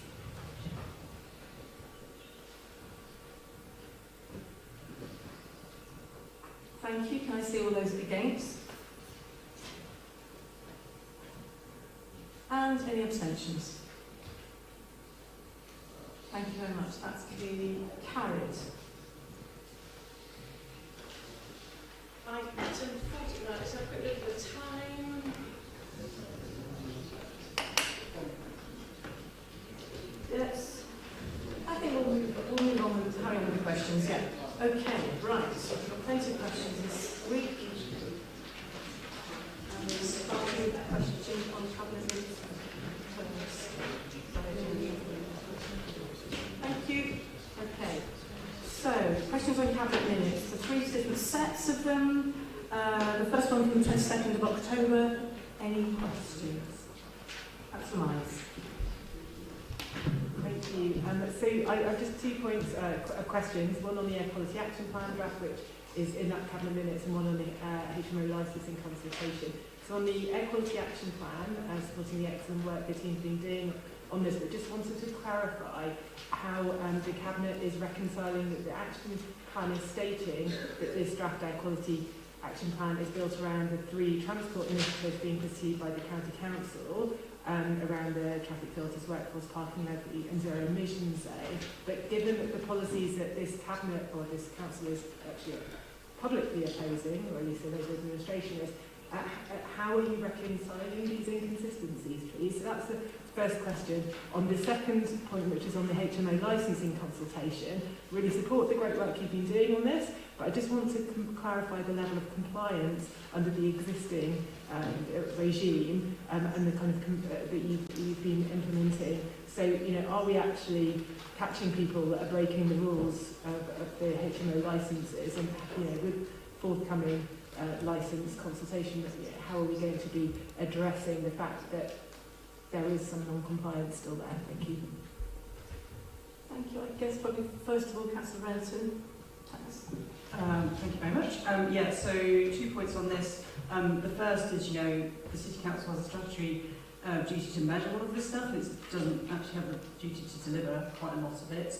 The second is also I would draw attention to paragraph 21 in the report. I mean, the very last sentence of it notes that many elements of these schemes are still subject to public consultation and political approval, meaning their scope and final design may evolve as the process unfolds. Thank you. And then perhaps Councillor Smith for the HMO part of the question. Yes, the scheme is making a difference, and yes, we are carrying out enforcement action. I'll be pleased to share the figures with all councillors, but we are issuing improvement notices, we are issuing prohibition orders, We're using all the tools available to us where necessary, when it is necessary, when we don't have compliance from landlords, in order to drive up standards. Thank you. Any more questions on that October Cabinet meeting? No, then we will move on to the 10th of November Cabinet meeting. Any questions on those minutes? Councillor Mundy. So I just need 10 seconds. Sorry. So in relation to the Cabinet minutes, sorry, I did have notes of my question, apologies. It's in relation to the museum charge. And in the minutes, I think, am I on the correct minutes? Wrong minutes. Okay, thanks. I've got time to look. Thank you. This might be your moment. So assume no more for the 10th of November. So moving on to the 19th of November. I was announcing the 22nd of October. Okay, we can go back to that one for you. What would you like to I'm ask? so sorry, yeah, sorry for that, Lord Mayor. So in relation to those minutes, there's reference to minor changes in the charging model. So I would just like to know from the leader, please, what would constitute minor changes to the charging model that could come in the future for the charging at the Museum of Oxford, and also what future outcome would necessitate major changes to the charging model for the Museum of Oxford. Thank you. I think that's Councillor Hollingsworth. Thanks. Thank you very much. So a minor change might be we have various discounts, free access and things like that is possible. The precise wording might need to be adjusted ever so slightly to make it ever so slightly different to cover a group that have been excluded by accident or something like that. That's what I did not want, was that to come back to the Cabinet and then to Council to a minor change to expand the scheme like that. A major change would be, well, I suppose an obvious major change. I mean, highlight this in the it's in the minutes. As a council, we collectively, I appreciate some of you weren't here and some of you might have voted against the budget 3 years ago, but everyone who was here and voted for the budget voted for a subsidy of £152,000 a year for the museum. That's quite a lot, but it's a manageable sum. The actual sum that is being spent is £250,000, just short. That's £250,000. So clearly the aim of this objective, the charging, is to try and meet that gap, to get it back down to the subsidy that we collectively all agreed to. Clearly, one can never be absolutely sure that this is going to work. I hope it will. The evidence from other places is that it does work, but we shall see. Clearly, we need to come back with a different proposal, and there's a full range of proposals which might be there. I can't speculate on what might be there, but if we cannot make the £250,000 current subsidy reduced down to £152,000, which we agreed, then clearly we might need to look at more difficult issues as decisions. But yeah, let's hope we do not get to that point. Thanks. Councillor Turner. Thank you, Lord Mayor. So my question...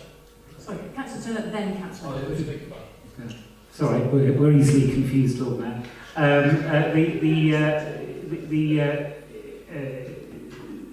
Just to Councillor Mundy's question, I think there were a couple of points which came up in the discussion at Cabinet on minor changes. So one I raised was about, I think it was a reference to school groups. I said, could that potentially apply to youth groups as well? Because you might have a youth group with an exhibition, for example, but it wouldn't be a school group, and it was that sort of thing. The other discussion we had, an interesting discussion, was around no recourse to public funds, because there's a reference to people claiming benefits. Of course, if someone didn't have recourse to public funds, they wouldn't have benefits, so it's that sort of thing. And there's quite an instructive paragraph in there about timescales to sort of review and change things as well, which I direct the councillors' attention to, which Alex helpfully explained at the meeting.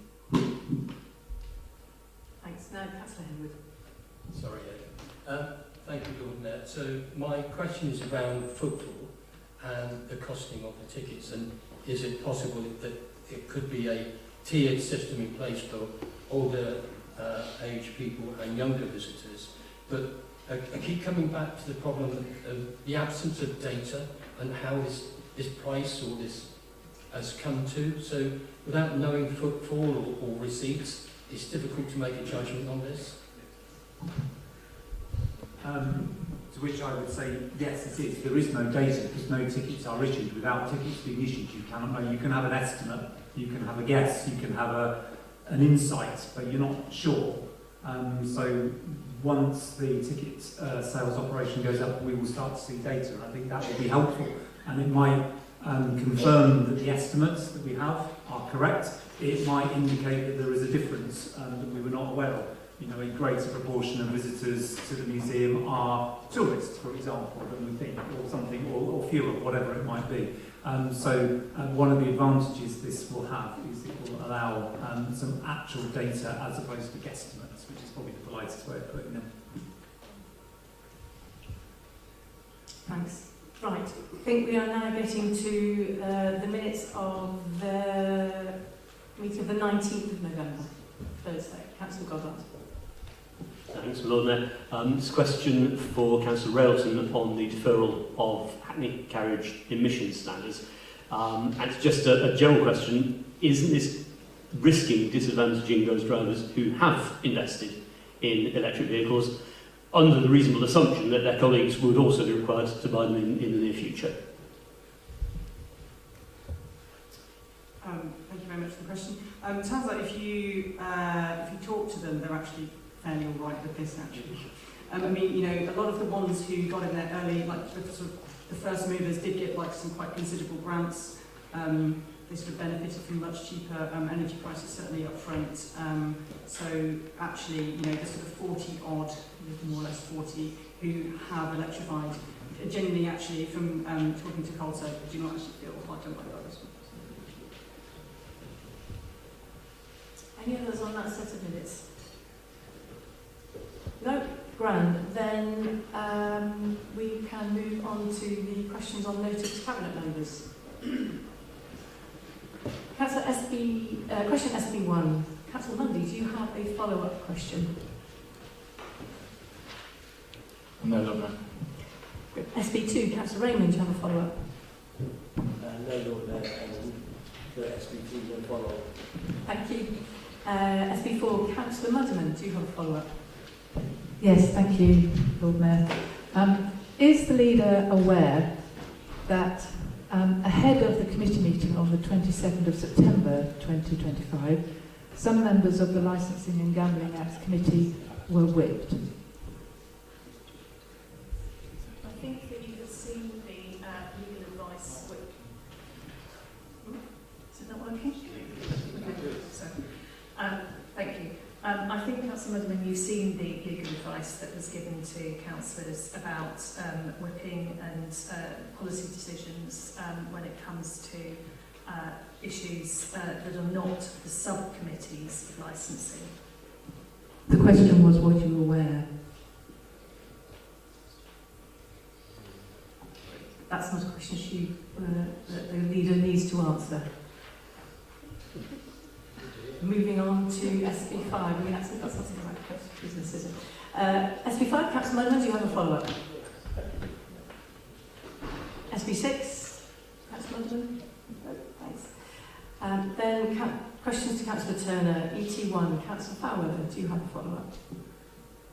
Yes, I do. Could I ask Councillor Turner to confirm that the decision spending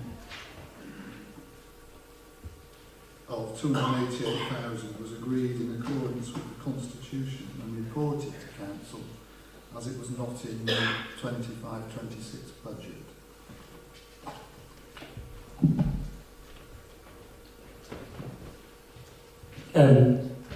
Thanks, Councillor. I'm happy to get back to the entire process around spend on this, but I'm not aware of any problems with the process with agreeing to spend, no.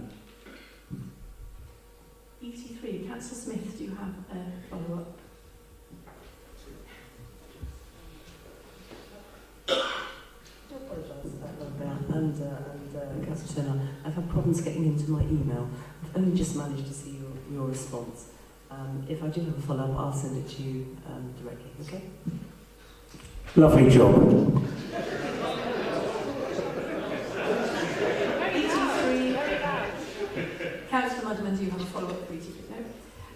Moving on to questions for Councillor Railton. AR1, Councillor Sanderson, do you have a follow-up?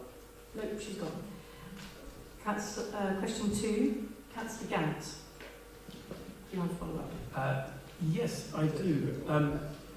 Councillor Railton, everybody here knows, is a councillor of the highest integrity and honesty, and it's really worrying to see this answer. You know, I am asking this as a member, a backbench opposition member of Oxford City Council, to the cabinet member of Oxford City Council about the policy of Oxford City Council. It is simply not on to turn round and ask me a question in response about the policy of the county council. That is not what I am here to do. It also mentions political parties. That is simply not appropriate in a question in this context. For the second meeting running, my supplementary is the same as the question.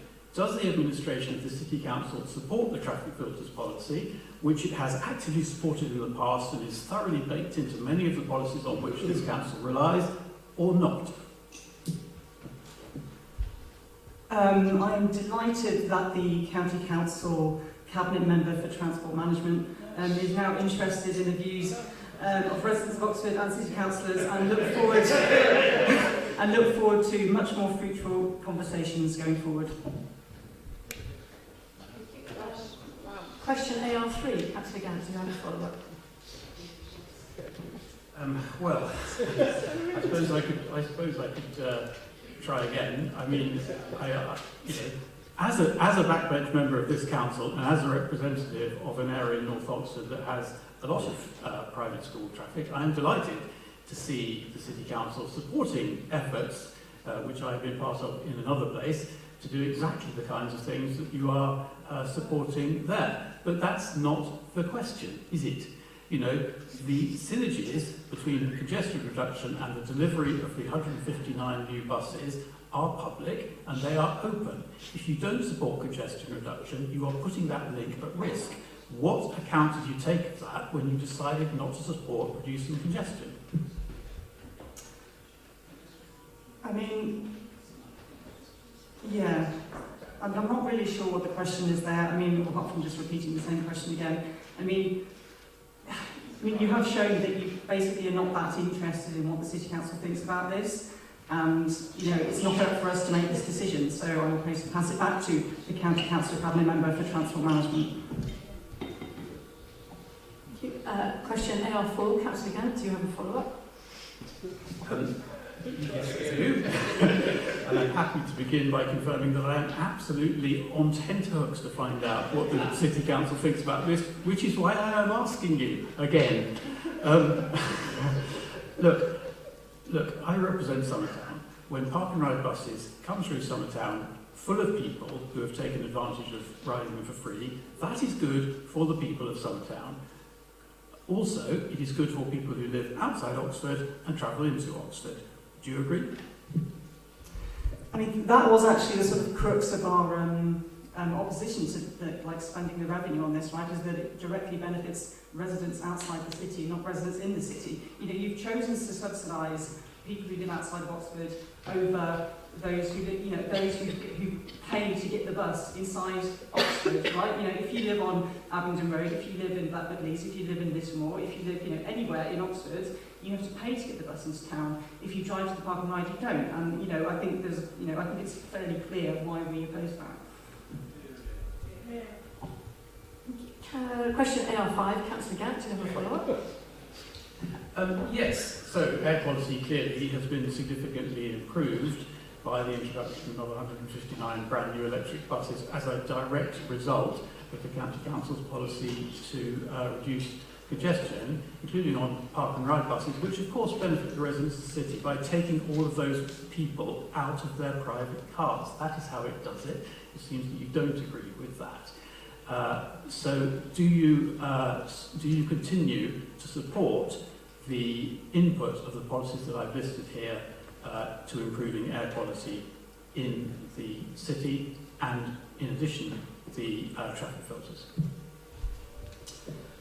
Yeah, again, welcome this question from the County Council Cabinet Member for Transport Management. I mean, point of order. Yes. I'm sorry I haven't got the Constitution in front of me. I know I'm supposed to quote a paragraph from it, but I am not here in my capacity as County Council Cabinet Member for Transport Management, and it's not appropriate to refer to me in those terms. I'm here representing my residents as a ward member of this council. Thank you. Point taken. I mean, fundamentally, this was a question about the air quality annual report, not about, whether the City Council supports the myriad of different, very ever-changing transport policies of the County Council. And finally, question AR6, Councillor Gant, do you have a follow-up? Thank you. Well, my life is complete. I've just been told off for ever-changing transport policies by a member of the Labour Party. The Labour Party. This is a question about income which may accrue to the City Council from a policy which it opposed. If there is such income, what will you do with it? I mean, so the point I made in the answer to this question is that there is no data yet. If you've got any, I'd be delighted to see it. And genuinely, this may all come out in the wash, or actually we may end up literally down on this, because we do have a number of city centre car parks. We do not yet know the impact of this policy on those. Thank you. AR7, Councillor Jafari Marbini, do you have a follow-up? No, thanks. AR8, Councillor Mudderman, do you have a follow-up? AR9, Councillor Raymond. No. And for 10? Yeah, considering that the various horse party has been sort of ongoing for sort of many years now, does the Cabinet Member have any idea or timescale? Because it's actually worrying for lots of residents. Thank you.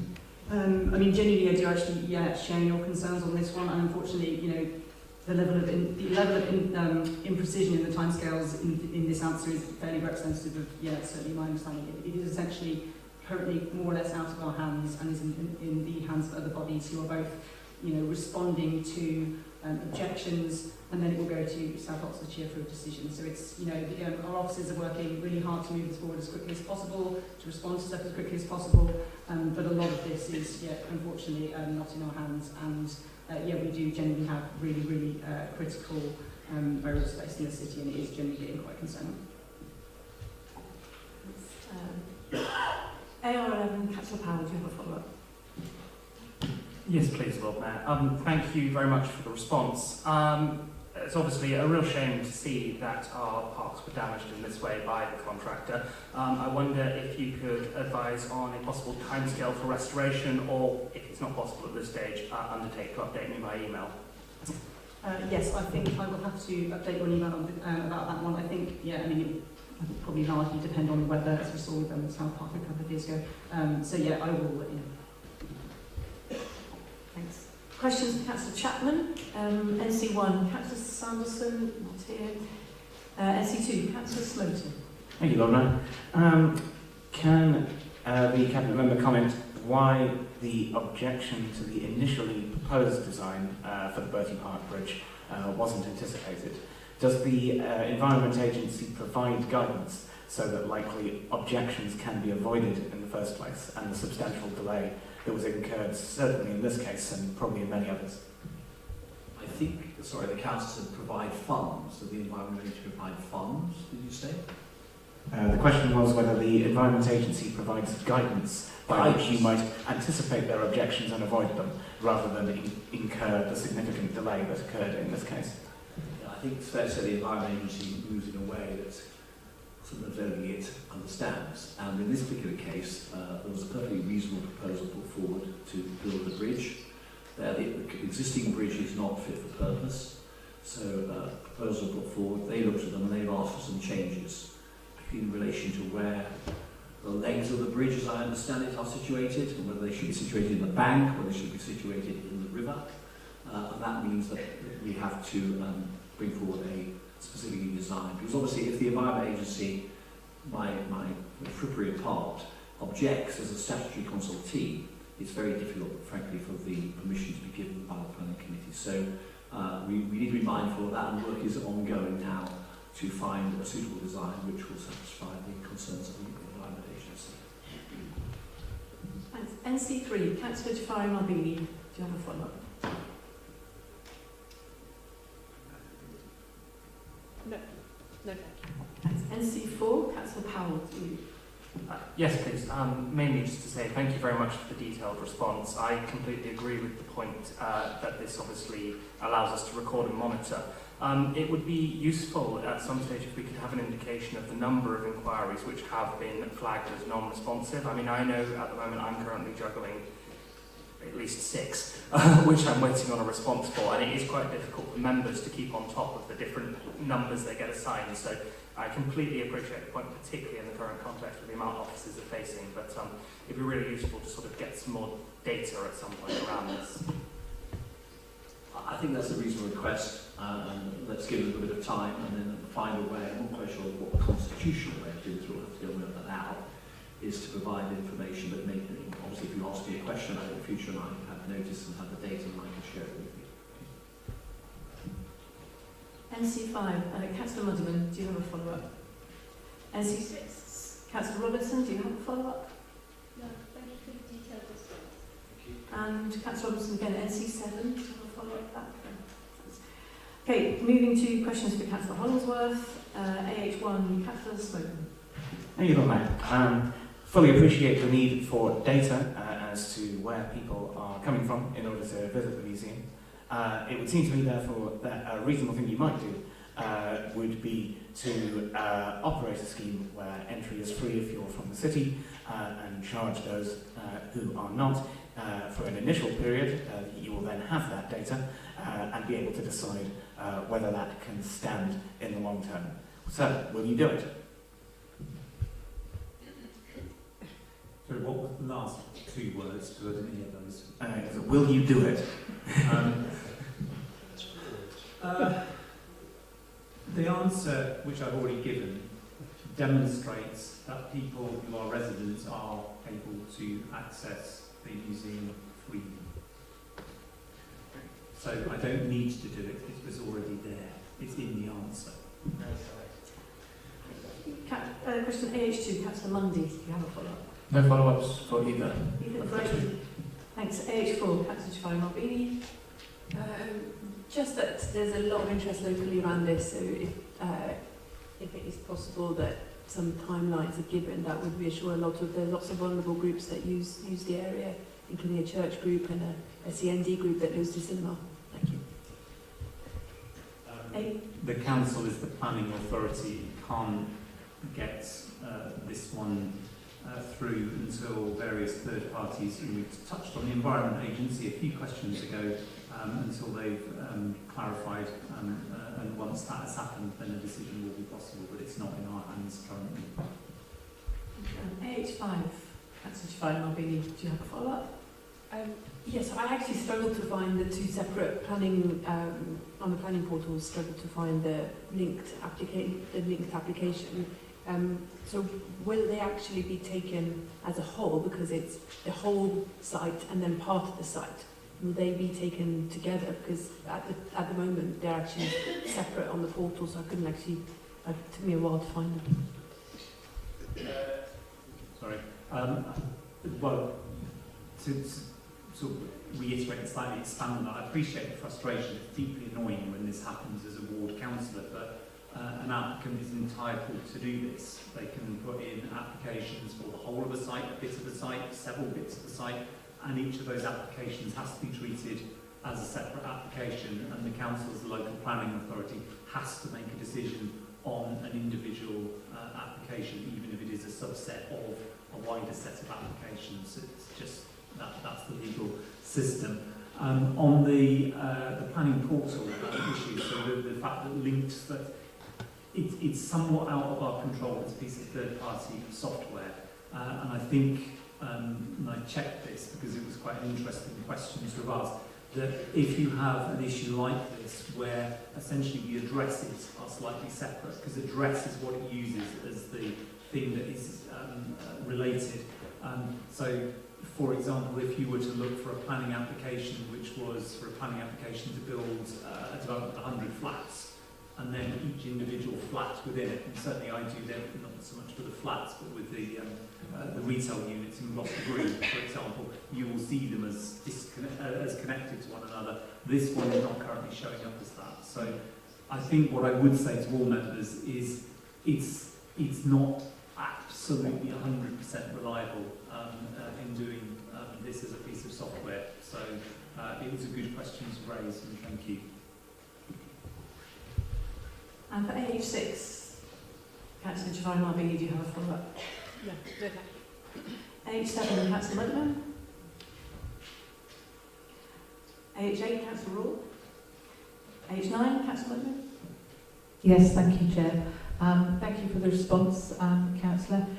Just could you confirm that, as far as your understanding, that for the master plan of the new station, Network Rail will require planning permission, just given what Network Rail seem to be able to do and have done in West Oxford over the last 3 years. I just want you to confirm, is it a requirement, a definite requirement that they will need planning permission for this? So, yeah, sorry, I was misinterpreting require as meaning exact opposite of what we meant. But, sorry. So yes, by require, will they need to get it? Is that the question? Yes, they will. Basically, and this is very layman's term version of it, the railways, railway companies, railway as an industry has the right to do things on its land as is covered by, well, I think in Oxford's case, the 1844 or 1845, whatever it is, piece of legislation for the Beckett Street car park, or for essentially what is the bus hubs outside the Saïd Business School. Those are not part of the operational elements of the railway, and so a building there will require planning permission. That's what happened on the West Oxford side of things. The buildings element required a certain degree of planning permission for the bits that are not operational. I'm always tempted to go, basically it's the ticket barrier is the thing that matters. That's not entirely accurate, but if it's on the train side of the ticket barrier, they can do whatever they want. If it's on the other side, less so. But in this case, they would definitely need to be applying for planning permission. Thank you very much. AH10, Councillor Mudman, do you have a follow-up? 11? 12, Councillor Powell. No, thank you. Okay, questions to Councillor Moncongve. CM1, Councillor Fowler. Can I ask the Cabinet Member why, since the last time I raised this question, nothing seems to have been done in several parks to replace sports nets which are damaged or missing? Thank you. I know you're passionate about this issue. What I can add on, apart from the answer I've given, is that the audience is in the process of replacing the nets. If they haven't replaced them in time, please get back to me specifically where there is a problem, then I'll follow that up personally. Thank you. CM2, Councillor Gant, do you have a follow-up? Yes, please. First of all, thank you for the constructive response. I'm glad to see the commitment to moving this forward. It has been a number of years. I'm no expert, but I would have thought the lease for a cricket net would be a relatively simple legal document. I don't understand what it means the council is owning control of 50% of the transaction, unless the Cabinet Member wants to do it now. I'm very happy to take that offline and indeed make contact with the new officer. But would you please recognise, just in relation to his last sentence, although it doesn't impact the club's ability to use the site, it does impact their ability to allow members of the public to use the site for insurance purposes. Councillor Goddard and I met with them just the other day, and that's a serious problem. So will you just acknowledge that? Thank you. I'd like to mention that. Secondly, on the 50%, we just saying we'll be picking up this with the new officer that is joining us, but the work is not entirely up to us. It's the correspondence with the other party. For example, if we request for information, the other party hasn't responded, then there will be a delay. So what we are saying is we'll do all our best to do it, but you can't guarantee the date. Thank you. Thanks. CM3, Councillor Jafari Marbini. Yes, please. It's very, very difficult for the local Greater Leeds Sports Club, football club, who meet there to make any plans without any further information at the moment. So I guess it's just asking that we try and update them as soon as possible, because it's an area of great interest and there's not a lot of facilities nearby that they can use elsewhere. Thank you. Yes, thank you very much. We have been engaging and will continue doing that with all the local councillors, including yourself. Thank you very much. And CM4, Councillor Raymond. Yes, please, Lord Mayor. Thank you for that. I know that the congestion charge was rushed through. However, and you said that you'd be happy for people to have relevant, put them in contact with relevant agencies. But do you think that we could, as a council, reach out to local businesses to make them feel a little bit more secure, and the fact that somebody actually cares about them? Thank you. We are doing that already. There will be a campaign that, not specifically on this, but on the wider issues, and that will be included as well. Thank you. Moving on to questions of Councillor Smith, and as one, Councillor Fairweather, do you have a follow-up? And number 2.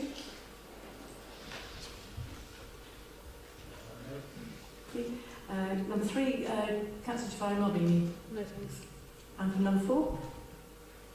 No, Excellent. In that case, we've come to the end of Councillor's questions. I think we will now break for some food. Can you all be back here by 7:30 to restart?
welcome back everybody.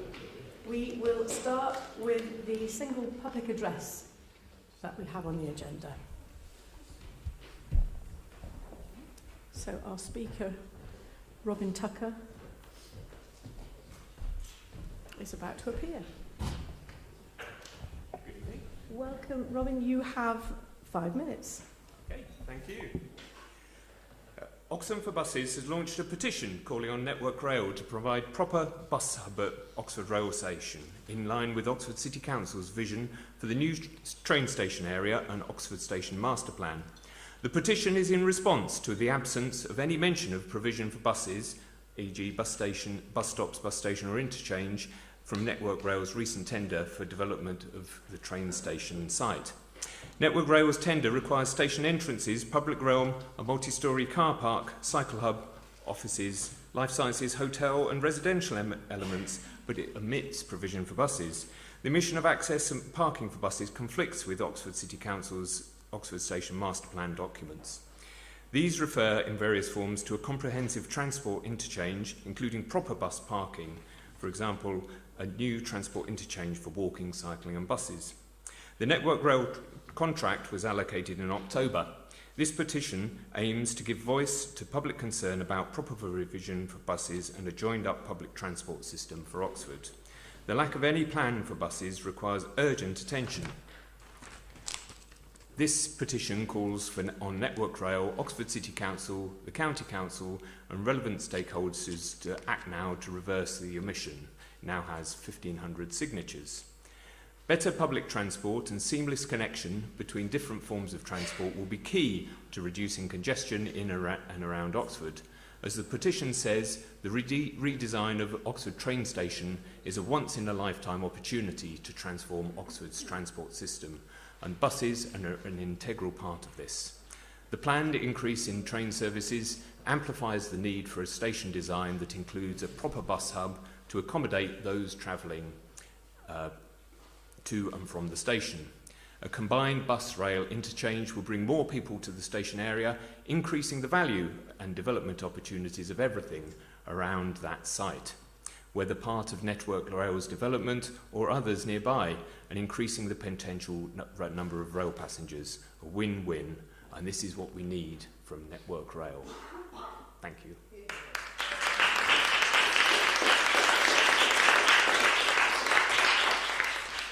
Thank you very much, but if you'd like to stay there, I think Councillor Hollingsworth has a response.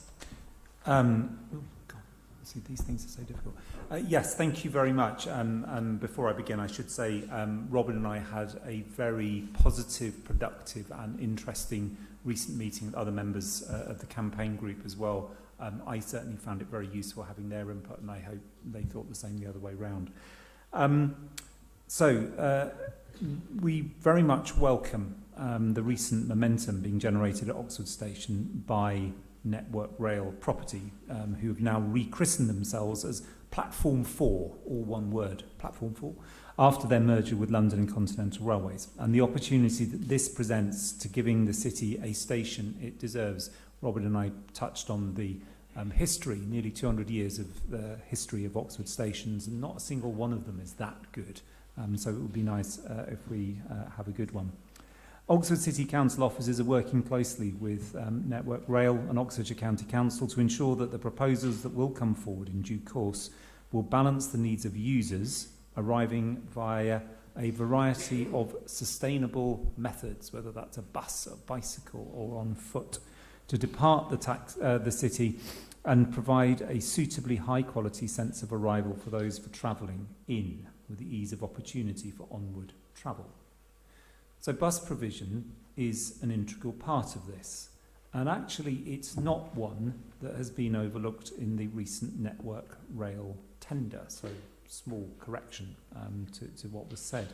If you look at the relevant part of the tender documents, which is Appendix E, the Oxford Station Master Plan Development Brief, it mentions buses 13 times, so there is clear mention. And it does include the specific aspiration for, and I quote, a new transport interchange to be provided to enhance the transition from bus to rail. And I'd also refer back to my responses to some of the questions I had on notice earlier in the meeting. All of this requires space, and importantly, it requires a very substantial amount of money to pay for it. A new station, a new track, a new platform, and a new bridge. This will only come from taking the site, which is currently the Beckett Street car park, and replacing it with developments that deliver a sufficient increase in capital value necessary to pay for the new bridge, the new track, the new platforms, and this new station building. The City Council has long expressed its desire for a no or low customer car park solution as part of any redeveloped train station. We will continue to push for this, and officers and indeed councillors, including the leaders of this council, have pushed this very, very hard as part of the development of this latest master plan, and any future application will need to be supported by a robust transport assessment. This is an area that the council has consistently highlighted as an opportunity and a challenge of this development. Through planning documents and development of the previous master plan, part of our local plan now, the SPD, we very much look forward to the Network Rail master plan taking shape along the lines that this council has endorsed in its planning policies. Thank you, Collinsworth. Thank you, Robin. Okay, right. Moving on to item 17, which is the Scrutiny Committee Update Report, which I believe Councillor Powell will be taking us through. Thank you very much, Lord Mayor. It's been a busy period for the Scrutiny Committee, as many will be aware, having a special meeting convened on the 5th of November to consider local government reorganisation, which we, of course, discussed earlier in this meeting. In addition to this, we've had 2 regular meetings, during which time we have covered a range of policies, including the antisocial behaviour policy, the annual safeguarding report, and the Hackney Carriage emission standards report. Safe to say it's been a series of reasonably long meetings, so I'd like to take this opportunity to thank officers and cabinet members for attending. Particular highlight was the 2.5-hour meeting we had regarding the Hackney Carriage emissions report. I particularly like to thank Jonathan for stepping in on the LGR report, and of course Celeste for the continued support she gives to the committee. All of the items, or all of the relevant information, is detailed in the report, so in the interest of time, unless there are questions, I will leave it there. Thank you very much. Are there any questions or comments on the Scrutiny Committee's update? In the interest of time, everyone else has decided not to ask questions either. Excellent. Okay. Then, in that case, I think we just need to agree to note the report. All happy to note the report? Some nodding. Yeah. Good. Thank you. Then we will move on to motions. So we have 60 minutes for this, noting when we're starting. Okay, so the first motion, 18A. Anna's looking at me like I should have said something else. No? Okay, no. Just call on Councillor Henwood to introduce his motion. Thank you, Lord Mayor. Before I do introduce the motion, the IOA group would like to have a named vote, as I believe we can do within the Constitution. You can, but you have to have 10 councillors vote for that, to agree to that. So can I see all those councillors who would like this to be a named vote?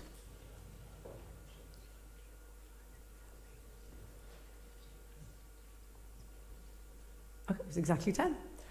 So a named vote it will be. Okay, over to you, Councillor Henwood. Thank you, Lord Mayor. I'm bringing this motion forward because residents, businesses and key workers across Oxford are telling us loudly and clearly that the current congestion scheme and current transportation policies are failing them. Fact, under Labour leadership, this council agreed to the Oxford Transportation Strategy in 2022. Fact, Labour, Lib Dems and the Greens publicly support the £70 bus filter fines and even describe the LTN scheme in the Air Quality Action Plan as an accomplishment. Fact, Those same parties voted to make the LTN schemes permanent and continue to support the workplace parking levy. From day one, Lord Mayor, this council has approved schemes that punish people rather than support them. These policies penalise parents on the school run, tradespeople carrying tools, carers visiting the elderly, teachers transporting books, and shift workers who cannot rely on buses to get to hospitals and care homes. Let's be absolutely clear. The £5 congestion charge is just the beginning. It will become a £70 bus filter fine next year. The same scheme, just under a different name. This is not transport planning. This is a tax on movement. And who will be hit hardest? Not the commuters from outside Oxford, but Oxford's own workers, the people who keep our schools, hospitals, charities and small businesses alive. Even our food banks, Lord Mayor, delivering the vital support to our poorest communities, will face greater barriers. The workplace parking levy is another example of punishing behaviour rather than supporting people. Compare it to the JR, Churchill and University hospitals, where parking charges are tiered by income. The lowest paid staff pay £69 and the highest earners pay £345 a year. This income is then used to subsidise and encourage staff bus journeys to and from hospital sites. A system, Chair, that is tiered to support both lower and higher income earners and actively encourages bus travel, a balanced carrot and stick approach. This council is asking key workers and teachers to pay hundreds of pounds a year, perhaps over £1,000 once all the charges are added together. For many of our lowest paid residents, that's a 10% tax on simply getting to work and serving Oxford. 15,000 people work either directly or indirectly for the BMW plant, many on late shifts when no buses run. Even bus drivers who travel from outside Oxford will be charged to park at the Unipark site. This isn't fair. It's becoming a war on motorists, especially those who have no choice but to drive. We are told, particularly, that this is a modal change, a political stick to force people onto bicycles or public transport, regardless of age, health or circumstance. Chair, these schemes are not supported by the public. They are not fair and they are not working. Thank you. Thank you, Councillor Henwood. Councillor Yateman, would you like to second the motion now or reserve your right to speak until the end of the debate? I'll reserve my right. Thank you. Thank you. In that case, I'll open it up to councillors. Do please put your hand up if you'd like to speak. Councillor Miles. Thank you very much. Excuse me. So, I specifically want to just respond about the point around the proposed workplace parking levy, which you mentioned in this motion.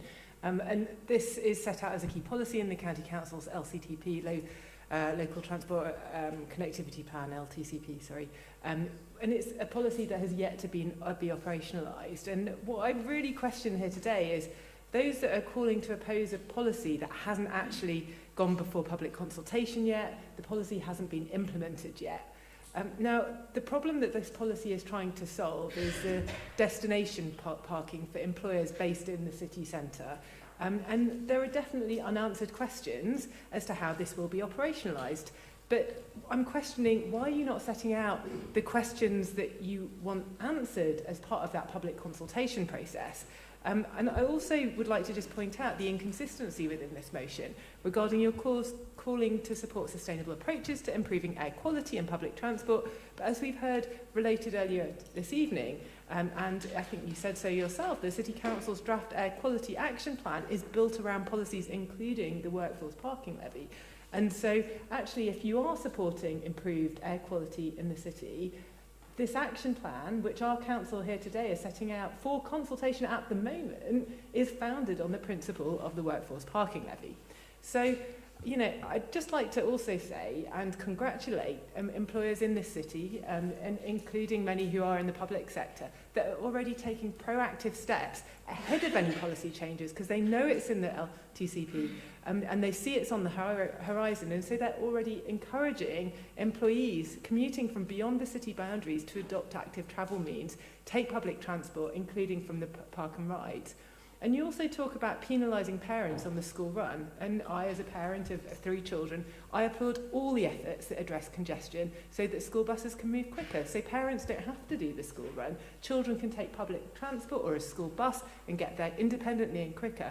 And particularly applaud all of the efforts that are being undertaken to make it safer for children to go by bike or walk to school independently, not relying on their parents to have to take them because it's safer for them to be able to do this. So I think you've probably guessed I won't be supporting your motion today, and I think really we need to ask questions about the operationalisation of the workforce parking levy and understand the details of it before we start saying that you're against it. So yeah, hopefully I think you understand my point, and that's all from my side today. Thank you. Councillor Brown. Thank you, Lord Mayor. Over decades, our Labour City Council has worked with the County Council during periods of no overall control and Conservative control, and importantly with the residents and businesses of Oxford. Together, we introduced transport measures from the first park and rides in the country to bus lanes, the experimental city centre ZEZ, and some bus filters, such as the one on the High Street. We support measures that encourage public transport use, improve air quality, and make it easier to cycle and walk in our city. However, more recently, we have a county council that has taken the decision to impose transport measures on the city without consultation with its residents or businesses and without any discussion with the city council. Moreover, these measures are not connected by any discernible overall strategy and have often been complex and disconnected, leading to a massive growth in street signage and different rules for different filters, highly confusing for everyone. The result of this chaotic approach to transport policy is that we now have deep divisions in our city and communities who feel done to rather than engaged with, and who have failed to feel any benefit. Our Labour group and party have rightly taken a stand against the congestion charge that the county has imposed on local residents. Tonight we discussed our bids for local government reorganisation and our devolution. I very much hope that in future we have a unitary Greater Oxford and a Thames Valley Mayoral Strategic Authority. That would mean no more transport decisions imposed on the city without our consent. For the first time in 50 years, decisions on transport policy will be in the hands of local city residents through their directly elected representatives. As a Labour group, we are committed to taking action to reduce congestion, improve access to public transport, improve cycling and pedestrian safety, and make both easier.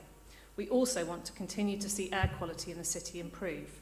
But it's vital that we start those conversations again and rebuild trust and confidence, as well as getting genuine local input to ensure we have measures that work. We don't want to prejudge how those discussions might go. A workplace parking levy might be helpful in reducing car traffic, but there is no scheme to comment on currently. And there are also concerns about the possible impacts on schools, the NHS and BMW. Our concerns about the traffic filters on Marston Ferry Road and Holloway are well rehearsed and continue.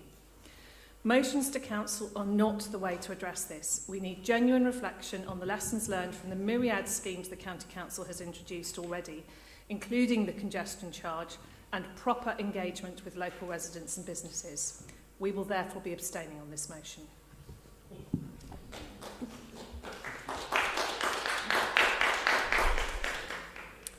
Councillor Smoten. Thank you very much, Lord Mayor. Before I start, 2 things to pick up. From Councillor Henwood, I am delighted to hear his support for a scheme which uses charging in order to discourage driving and encourage switch to buses, using a monetary instrument to do so. And I look forward to your hearty support for continued congestion charging at the County Council along the same lines. From Councillor Brown, I'm disappointed to hear complaints levelled there about things which are materially identical between the congestion charge scheme and the traffic filter scheme. It just doesn't wash to say that the congestion charge scheme was not consulted on when it is 90% the same as a scheme which had been developed over years and years and years between both councils over many different authorities. Now, councillors, 3 reasons to oppose this motion. Firstly, this motion opposes measures designed to address congestion, but it offers no alternatives. I notice it claims to support balanced approaches, but it does not venture a single example of one. We have a litany of schemes that the IOA opposes, but what does it support?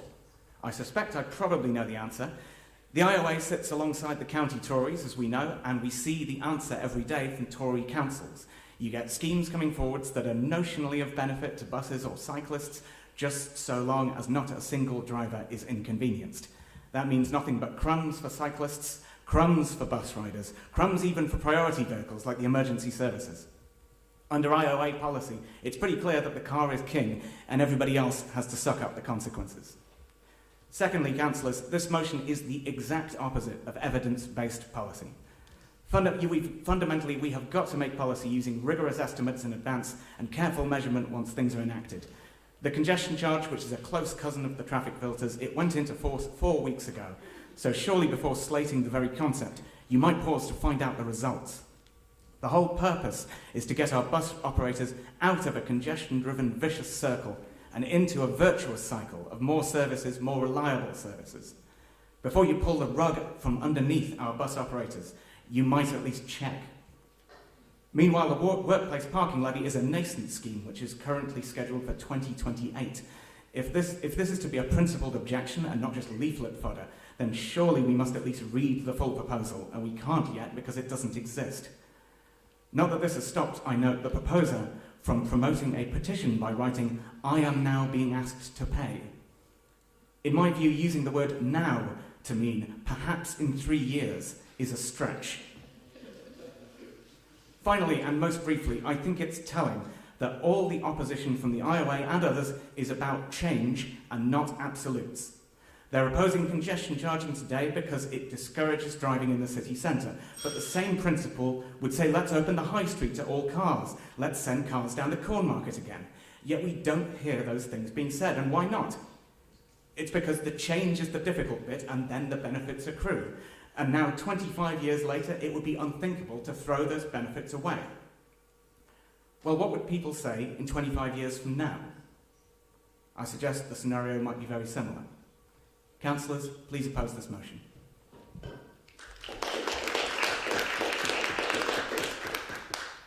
Thank you. Councillor Stairs. Thank you.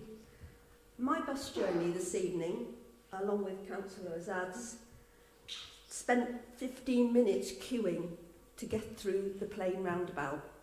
This is weeks after a congestion charge has been brought into motion. So at what point will this council get behind the residents and businesses of this city and acknowledge that these traffic measures are simply not working? The LTNs created the traffic that they're now trying to change with the congestion charge. Residents have no faith.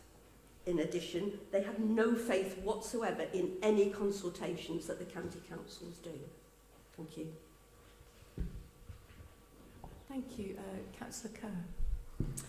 I would just like to emphasise that the Oxfordshire Citizens' Assembly, a very effective deliberative process supported and led by local citizens, representative of the local community, demonstrated a 74% support for the congestion charge. The 2022 Citizens' Jury, which was similar, funded by Oxford University and researchers there, additionally supported the bus filters. I'd like to thank Labour for getting this important citizen-led deliberative process into the county budget, and I highly recommend that everybody reads the output and inputs to this really essential citizen-led document. I will be voting against the motion.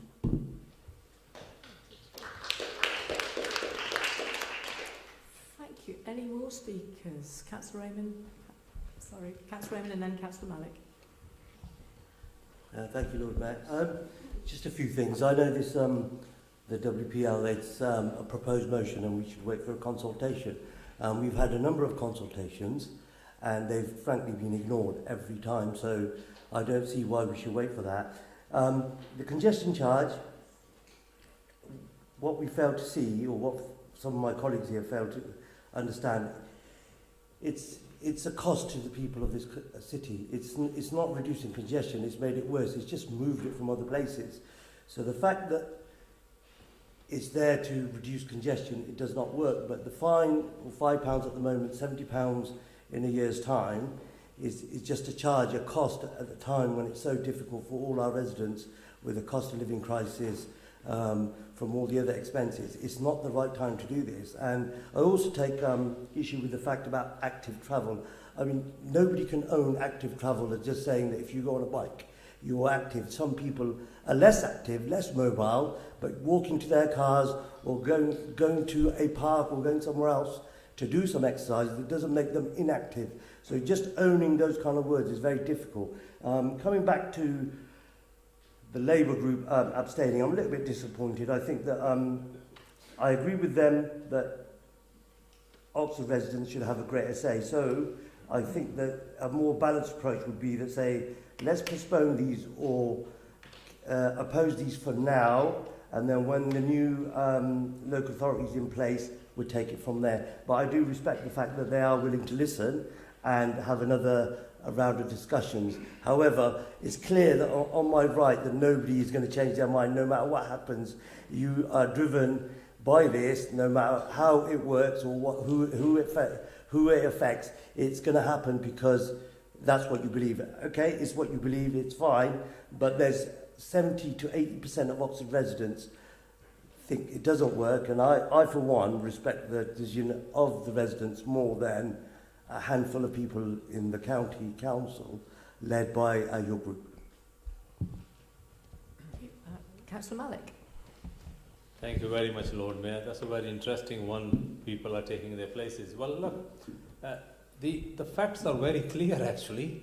2021 manifesto, Labour put a support of the LTNs in their manifesto. How many times they're going to change their stance? Because you know why? Because the people in east side of the city have spoken loud and clearly. The stick they get at the doorstep, forget about locally or nationally where they're going. But I want to address few things when the people say, look, Oxford has a car history. Okay? Message you send out is buy our car but don't drive in our city. It's very simple. The restriction you want to bring in, you even can't influence. You all, the people who are going to oppose, they beat the drum of the get buses stronger. Two places, Marston Ferry and Holloway, buses cannot go fast. Buses are going to sit on a Headley Way in a traffic jam every day. I see as a taxi driver. I'm stuck behind them. They cannot go any faster. So those filters did not need even a place. Equally Holloway, the traffic is on a Slade and an old road. Everybody going to Eastern Bypass, they stick it on there. The only person on this side who's been honest, and I name him, is Mark Liger, who opposed that. The bus filter on the Marston Ferry Road. The other people, be brave. If you are a good councillor, go and write on the newsletter like I do, what I believe and what I don't believe. And I go and engage with the people. You guys are keep changing your stories here. Equally, I'll give you the example of the Brexit. People jump on the bandwagon, Brexit is a good thing. What happened now? We're struggling. You bring these things. Councillor Smoton talk about 20-25 years. I talk to you 5 years. You bring this policy in 5 years, good doctor, consultant, teacher, carers will turn their back on us. Who's going to look after us? I carry in my taxi 80-year-old lady. She said, I can't ride a bike. I have a mobility issue. I can't go on the scooter. I'll kill myself. So you have abandoned the most vulnerable in our society who need our help, who work all probably their life. So get the policy in a balance. Unless you have public on your side, policy is not going to change. I mean, the St. Clement bus congestion you talk about is more traffic. I challenge any of you, come and stand with me after 5 o'clock. There's more cars there now because people will pay, and that £5 become a 35 to 70 pound. So that is it. So it's up to you. You can take the position, but I'm very disappointed. A party who've been ruling us over 20 odd years, today is going to abstain. They have no view. Still they're sitting on the fence. They should be brave enough to say either we oppose it or support it. Because you have supported every single policy. You are the only reason you have put people through the misery of East Oxford, supporting the LTN bus filter and the working park in Levy. Thank you. And now Councillor Latif. Thank you, Lord Mayor. I come from a family where we work not only in the NHS but also in the education sector, and I think there are very real concerns about the impact on public sector working. Oxford, as we know, is a city that's very expensive, so there's a degree of commuting which can't completely be avoided. I know personally a teacher who is currently using up her permits to get into the city. They will run out at the end of this term. For the rest of the academic year, she'll be forced to pay £5 a year, £5 a day, sorry. And I suspect when it comes to next year, and there's no choice to pay £5, actually it will be a teacher that will lose from the city. So just coming then to the politics of it, so the Labour Party, we hear from the leader that we need to vote for a local government reorganisation which puts the power in the hearts of Oxford residents, and yet the leadership on the council can't even take a position on this matter and wants to abstain. I don't know that we're giving a voice to the residents of Oxford by abstaining on this matter. And then we come to some of the issues from our members on the opposition benches to the right. So yes, I think if there was a robust consultation process, some members would be willing to wait for that. We've seen repeatedly that consultation processes that happen from the county council don't actually listen to the residents of Oxford who are most impacted by it. If a really good example of this, if you believed as a party so much in the congestion charge, you would have put it on your manifesto paperwork and your leaflets when you had an election last year, but you weren't brave enough to do that. So it's all very good coming along and politicking here to other parties, but you must look at your own history. So I will be supporting this motion because I think these measures will damage the residents of Oxford, and I think that this is the time to start opposing them. Thank you.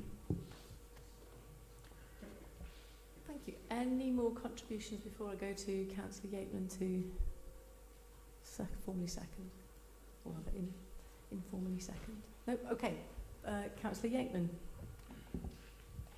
Thank you, Lord Mayor. Constituents are currently fuming over the imposition of a congestion charge, and yet they still face the prospect of further restrictions.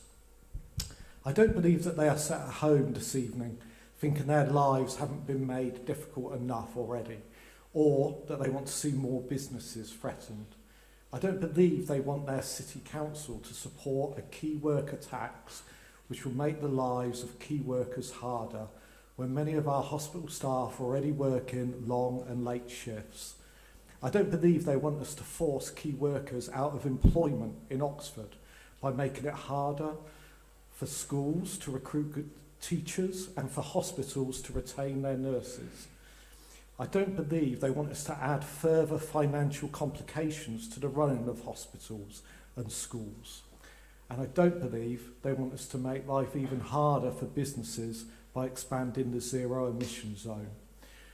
Of course, Councillor Kerr is happy to refer to the Citizens' Assembly and not the official consultation figures for the congestion charge, which was overwhelmingly against.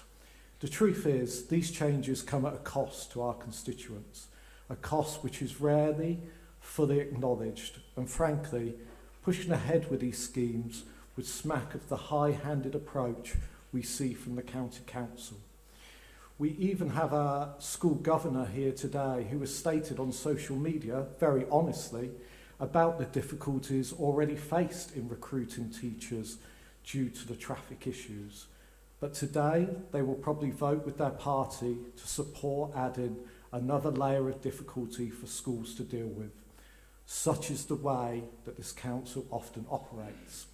So I'd ask my fellow councillors to take a stand now, show your constituents that you're on their side and oppose the planning of such schemes.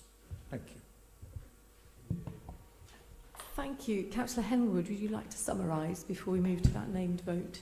Well, thank you very much, Lord Mayor. Very disappointed in Labour Group this afternoon, this evening even, burying their heads in the sand yet again. But actually, I think we've got some progress. Up until now, they voted unanimously against every single IOA motion. Yet tonight, they're going to abstain. probably abstain on a motion that's actually really important to many, many residents across Oxford. Can our key workers face this new workplace parking levy that will be coming soon? Can they face a £70 fines that the bus filters will replace the congestion charge? Annalise Dodds herself said, concerned about the impact of low-income households, noting that £5 a day is a significant cost. Yet she and the Labour Party support a same policy that will become £70 busgate later next year. You could not design a more contradictory position. Very disappointing in Labour group. Coming back to points from Councillor Snowton, what would be the practical alternatives? Well, we would propose expanding the park and ride capacity, including a new site near the Unipark Centre to serve both the Cowley branch line and the Cowley Road areas. We would introduce free parking across all park and ride locations. We put investment into safe cycling routes and community cycling schemes. These common sense proposals were dismissed. Chair, we all want cleaner air and less congestion and a better public transport, but these policies do not deliver that. They divide communities, damage small businesses and push people away from Oxford.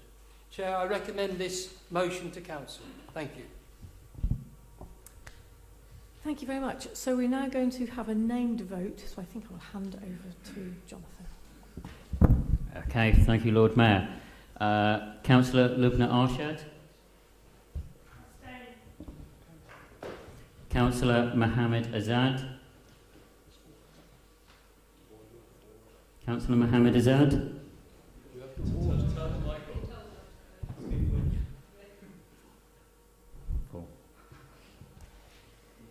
Councillor Susan Brown. Abstain. Councillor Nigel Chapman. Councillor Mary Clarkson. Councillor Tiago Koresh. Abstain. Councillor Lizzie Diggins.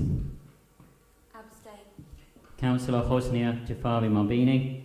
Abstain. Councillor James Fry. Abstain. Councillor Lawrence Foweather. Against. Councillor Stephen Goddard.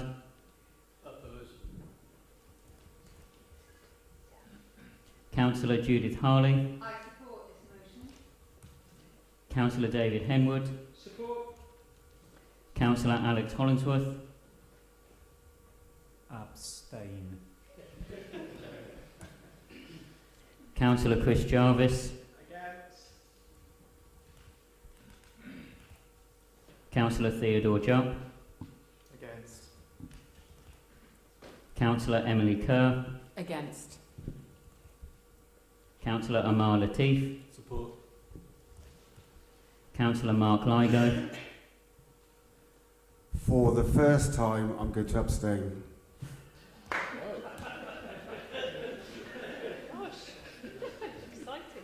Councillor Sajid Malik.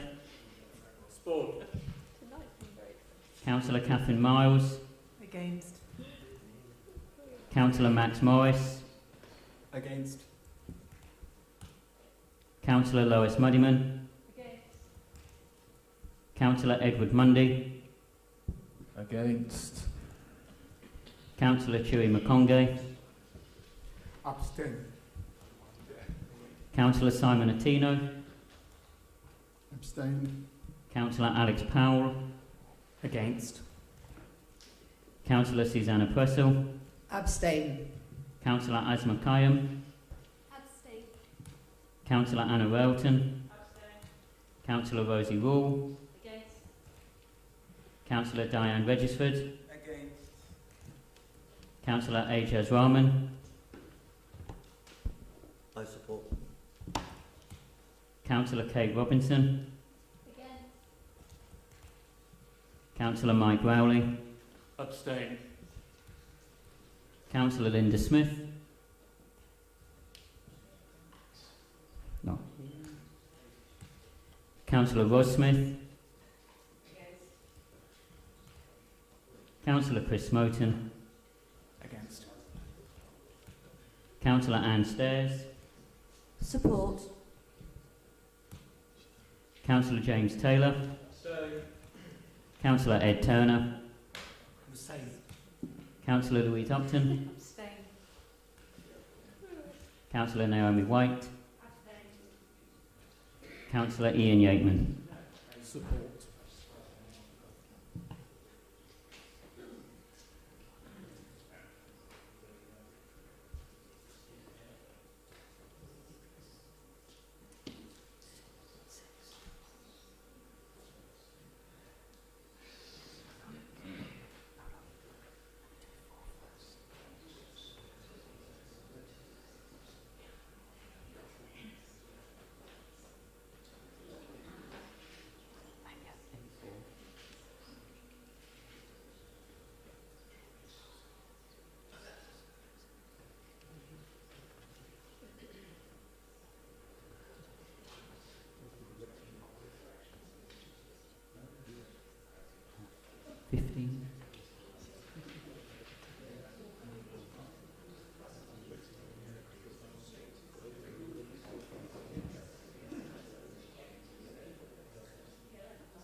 Sure you were on tenterhooks. The result is, I'm afraid the motion has fallen. There were only 8 voting in favour, 15 against and 20 abstentions. Which means we now have time to move on to a second motion. 18B, Thames Water. So can I call on Councillor Mundy to introduce the motion?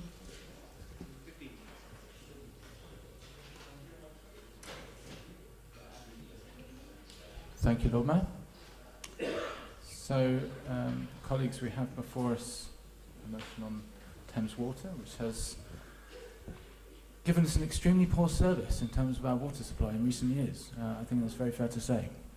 It's one of the worst performers in the country. Actually, recently was ranked as the worst performer in the country, and has been responsible for record-breaking spillages of raw sewage at what is supposed to be only extreme weather events, but has become absolutely commonplace and has been increasing rapidly in recent years. Just going back a couple of years, if we look at 2022, Thames Water was responsible for 15 raw sewage spills in the Oxford area, so that's just here in the city, and that was up to 134 incidents by 2023. Now, in the motion, we've talked about the nationalisation of Thames Water, of course. There's a lot of misinformation about nationalisation of utilities and water companies. Often it's stated that it's excessively expensive and it's not an appropriate use of taxpayers' money, as it were.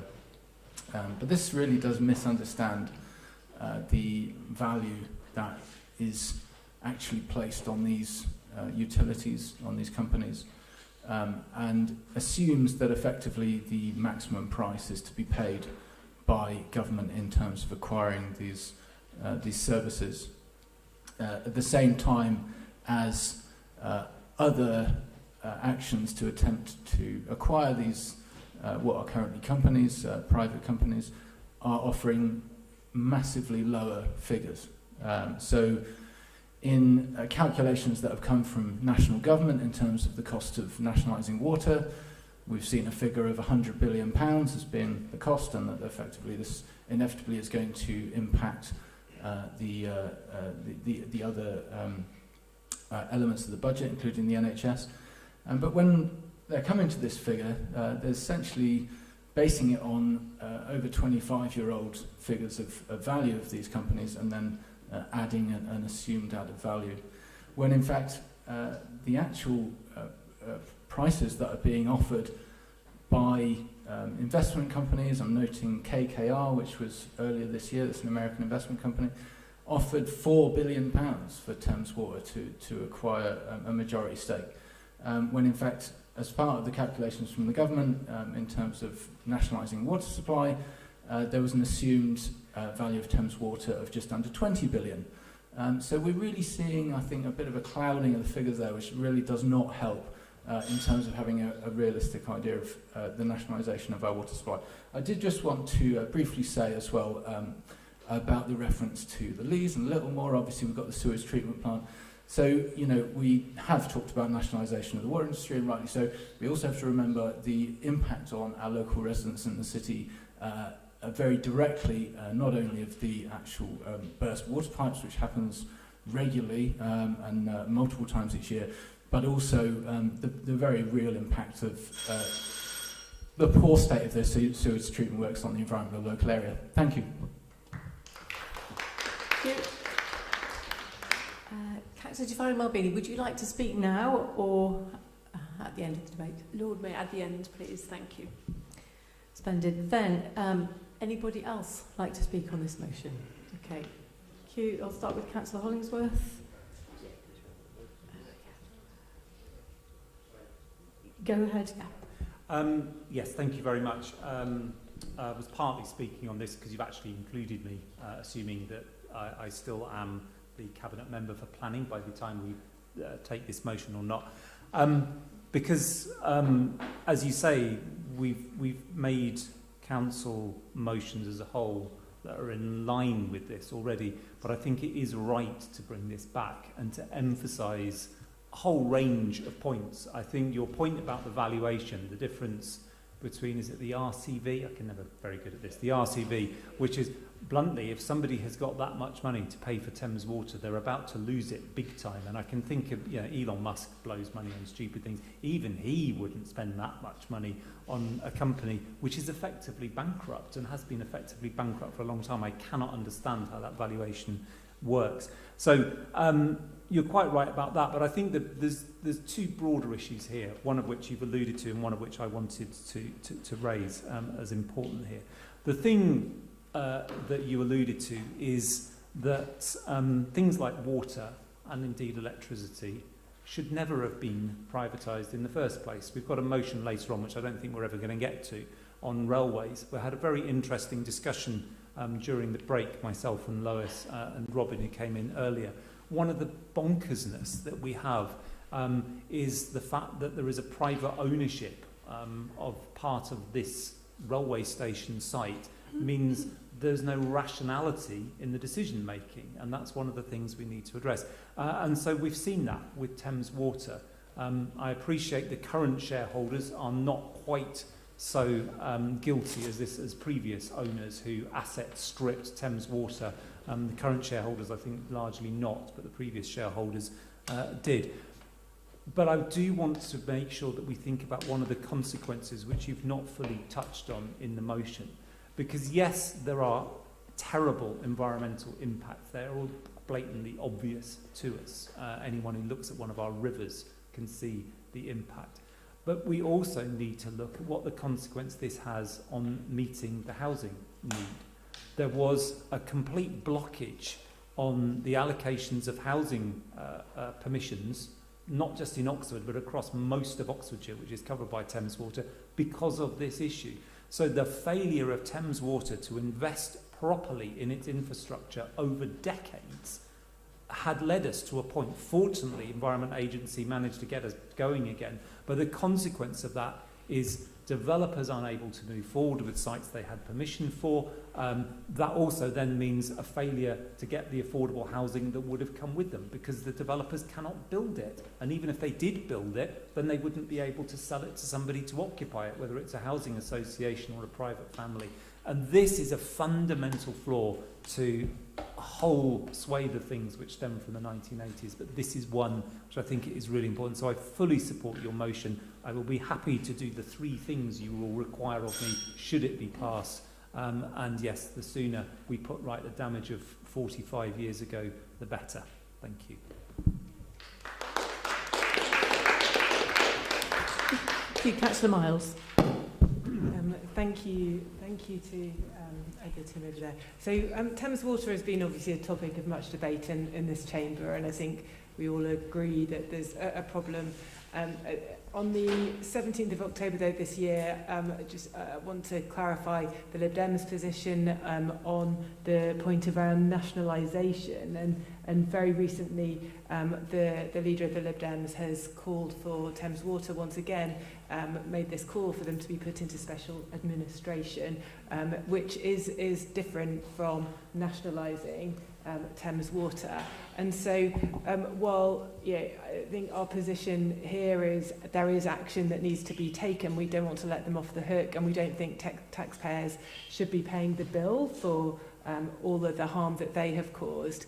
And so by turning Thames Water into a public benefit company, then this is a way that we see is appropriate to address the challenges before us without passing on the bill to the taxpayer. And so whilst we support your calls around this urgent timeline, for instance, around the infrastructure that's needed on the sewage treatment works, and I know this has been an issue elsewhere in the city as well, restricting some of the housing developments, I'm afraid our approaches on nationalisation do differ, and so for that reason we'll be abstaining, but not in terms of the principle of taking urgent action, but on the direction of travel and how that is then implemented. Thank you. Thanks, Councillor Ottino. Tell Sid that the multinational investors will steal for their profits the essential funds needed to invest in our public utilities. Tell Sid that the chief executives of those privately owned monopolies will be awarding themselves huge salaries for failure. Tell Sid that his children and grandchildren will be paying the cost of Thatcher's awful Tory privatisations of public utilities for generations to come. I've got a good mate called Sid. He used to be councillor for, I think, St Clement's. He'd support this motion, and I urge you all to too.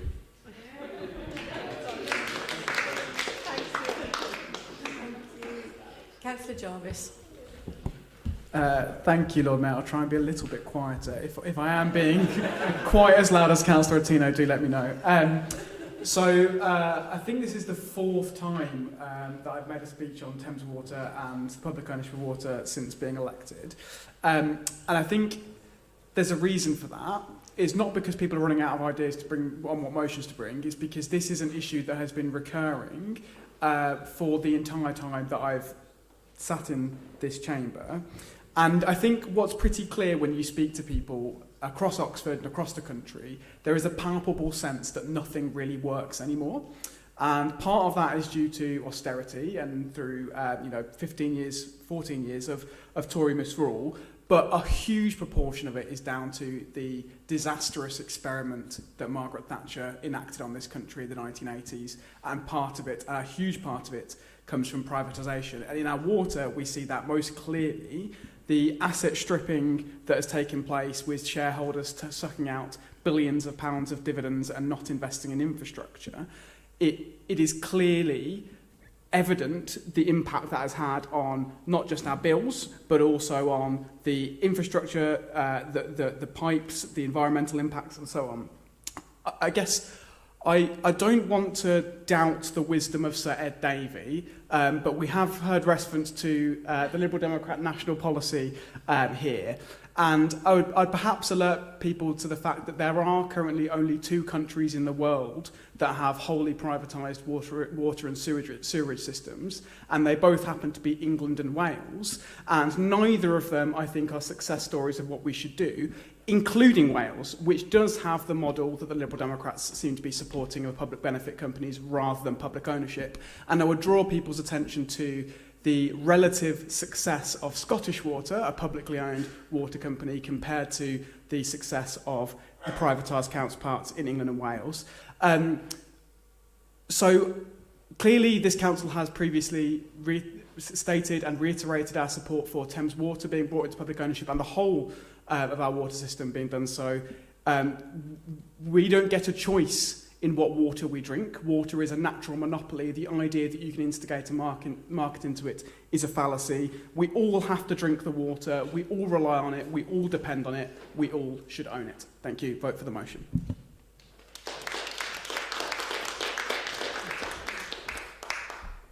Councillor Raymond.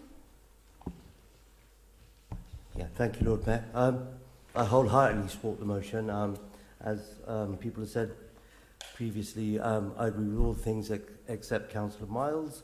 I think over the last 40, 50 years, we've realised that all utilities should be nationalised. They should be in the hand of the public because they're the public's property.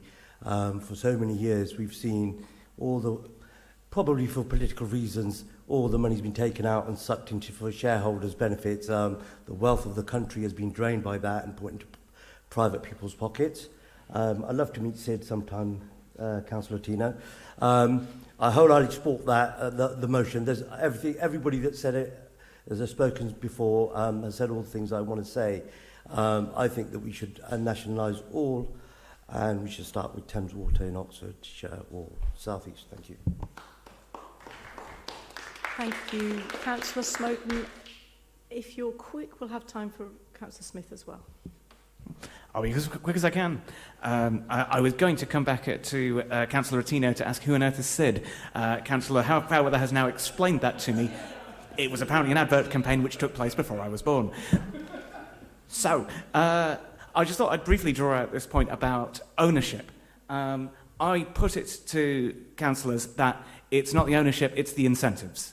And the reason for that is, well, let's take an example of something where I'd say there'd be a dubious benefit in nationalising, and that's the Oxford Bus Company. Because I note that the Oxford Bus Company is engaging very, very constructively with councils in its area and is providing good service and providing improving service. And I think if you were to say, well, it's fundamentally wrong somehow that they are in private ownership and we need to nationalise them, it's not really clear what you'd gain from that. That seems to be an example where the private sector is delivering. On the other hand, it's not as if there aren't examples in history of where nationalised services have essentially become stricken by malaise because the incentives are wrong, because there just aren't the incentives for a good service to be delivered, and so service is degraded and the budgets for that service are cut back.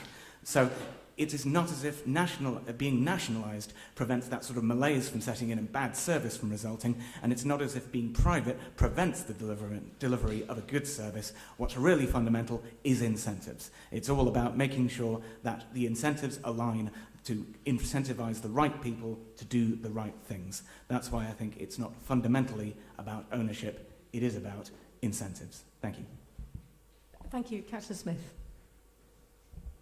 I'll be as quick as I can, Lord Mayor. I think it's 30 years, actually, since 1996, since Major's government got rid of the national river authorities, local river authorities. I think we had 10 in this country, and all the monitoring was assumed into the new environmental agency, which has never been funded, whichever government is in power properly. And that equates to the problems that we've had with sewage spills and other problems with water companies around both England and Wales. So I would go with what our Lib Dem leader Ed Davey is suggesting, in fact, actually, rather than nationalisation. Thank you. And good monitoring.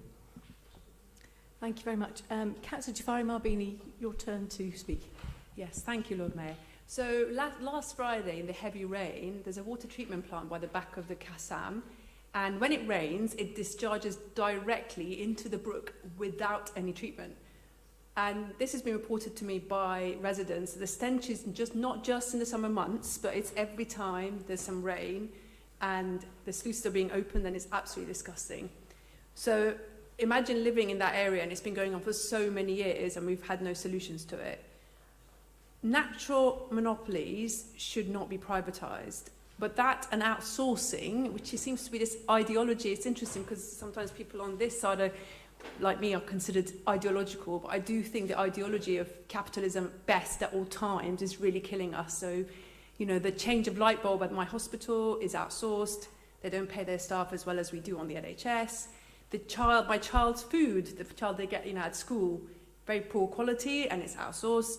And so the natural monopolies and the outsourcing is really, really killing us. Water is an essential resource, and it should not be controlled by private profiteers. And it's really good to see that there is support across the board here. And they're really, the water bosses and shareholders are using households as an ATM and our rivers as sewer system. And the Water Special Measures Act 2025 did actually show that banning bonuses doesn't work, because Thames Water still circumvented this through their management retention plan, and they paid out 2.5 million. And a regulator cannot compete with the resources the water companies have at their disposal, in opposition to Ed Davey, to game the system through legal and financial protection or through lobbying. They have a combined revenue of 12 billion, of what's yearly budget is around 30 million. So if you had a million minutes, it would take you back 2 years ago. If you had 1 billion minutes, it would take you back to Roman times. So you can see the difference there. So water companies will always seek and create gaps in regulation. That's why that solution is not going to work. And Thames Water creditors are currently seeking permission to pollute illegally for the next 15 years as part of the deal they're currently negotiating with Ofwat. So we need it nationalised. So Councillor Hollingsworth, thank you for the idea that it should never have been done in the first place and the consequence of meeting housing needs. Councillor Miles, I do think the Lib Dem policy is not going to do the job. But Councillor Tino, thank you very much for the entertaining support, and Councillor Jarvis for the consistent support. So I urge you all to support this motion, and thank you. Thank you. Finally, Councillor Mundy, would you like to summarise?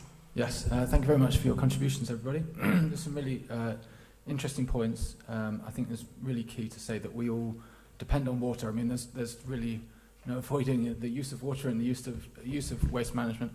Obviously, I know the Lib Dems have already said there that they're planning to abstain. And Councillor Smoten had been in touch with me previously, so I really appreciate your engagement prior to the meeting. But I would still urge you to reconsider your stated ambition there. I mean, there is a message to be sent here, both in the council and to the people of Oxford and how we feel about our water supply, but also to your national party and to the around 80% of people who say they vote Lib Dem who support the nationalisation of the water industry. Drawing the illusion between water and buses is an interesting one. And while I would support the nationalisation of buses, you could argue that you do have a choice with buses. I mean, you can choose to go by Stagecoach, or other bus networks are available, or to cycle or to walk. But unless you're going to find a place with a well or you're going to go into the woods and make a compost toilet with mushrooms, and you're really going to struggle, certainly on a large scale, movement of people to live in that way in the modern era. So we rely on this utility. So for those who've said they're already planning to support, I thank you, and I think we rightly push on this agenda, and we'll continue to do so until we win. Thank you very much.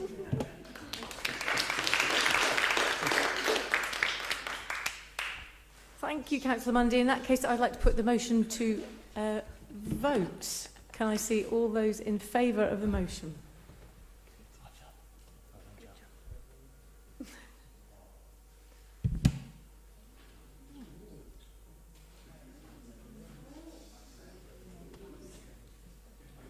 Okay. Thanks. And all those against? And all those abstentions? The motion is clearly carried. Thank you very much. Okay, there's certainly no time left for any more motions. So with that, we will end the meeting. Good night, everybody.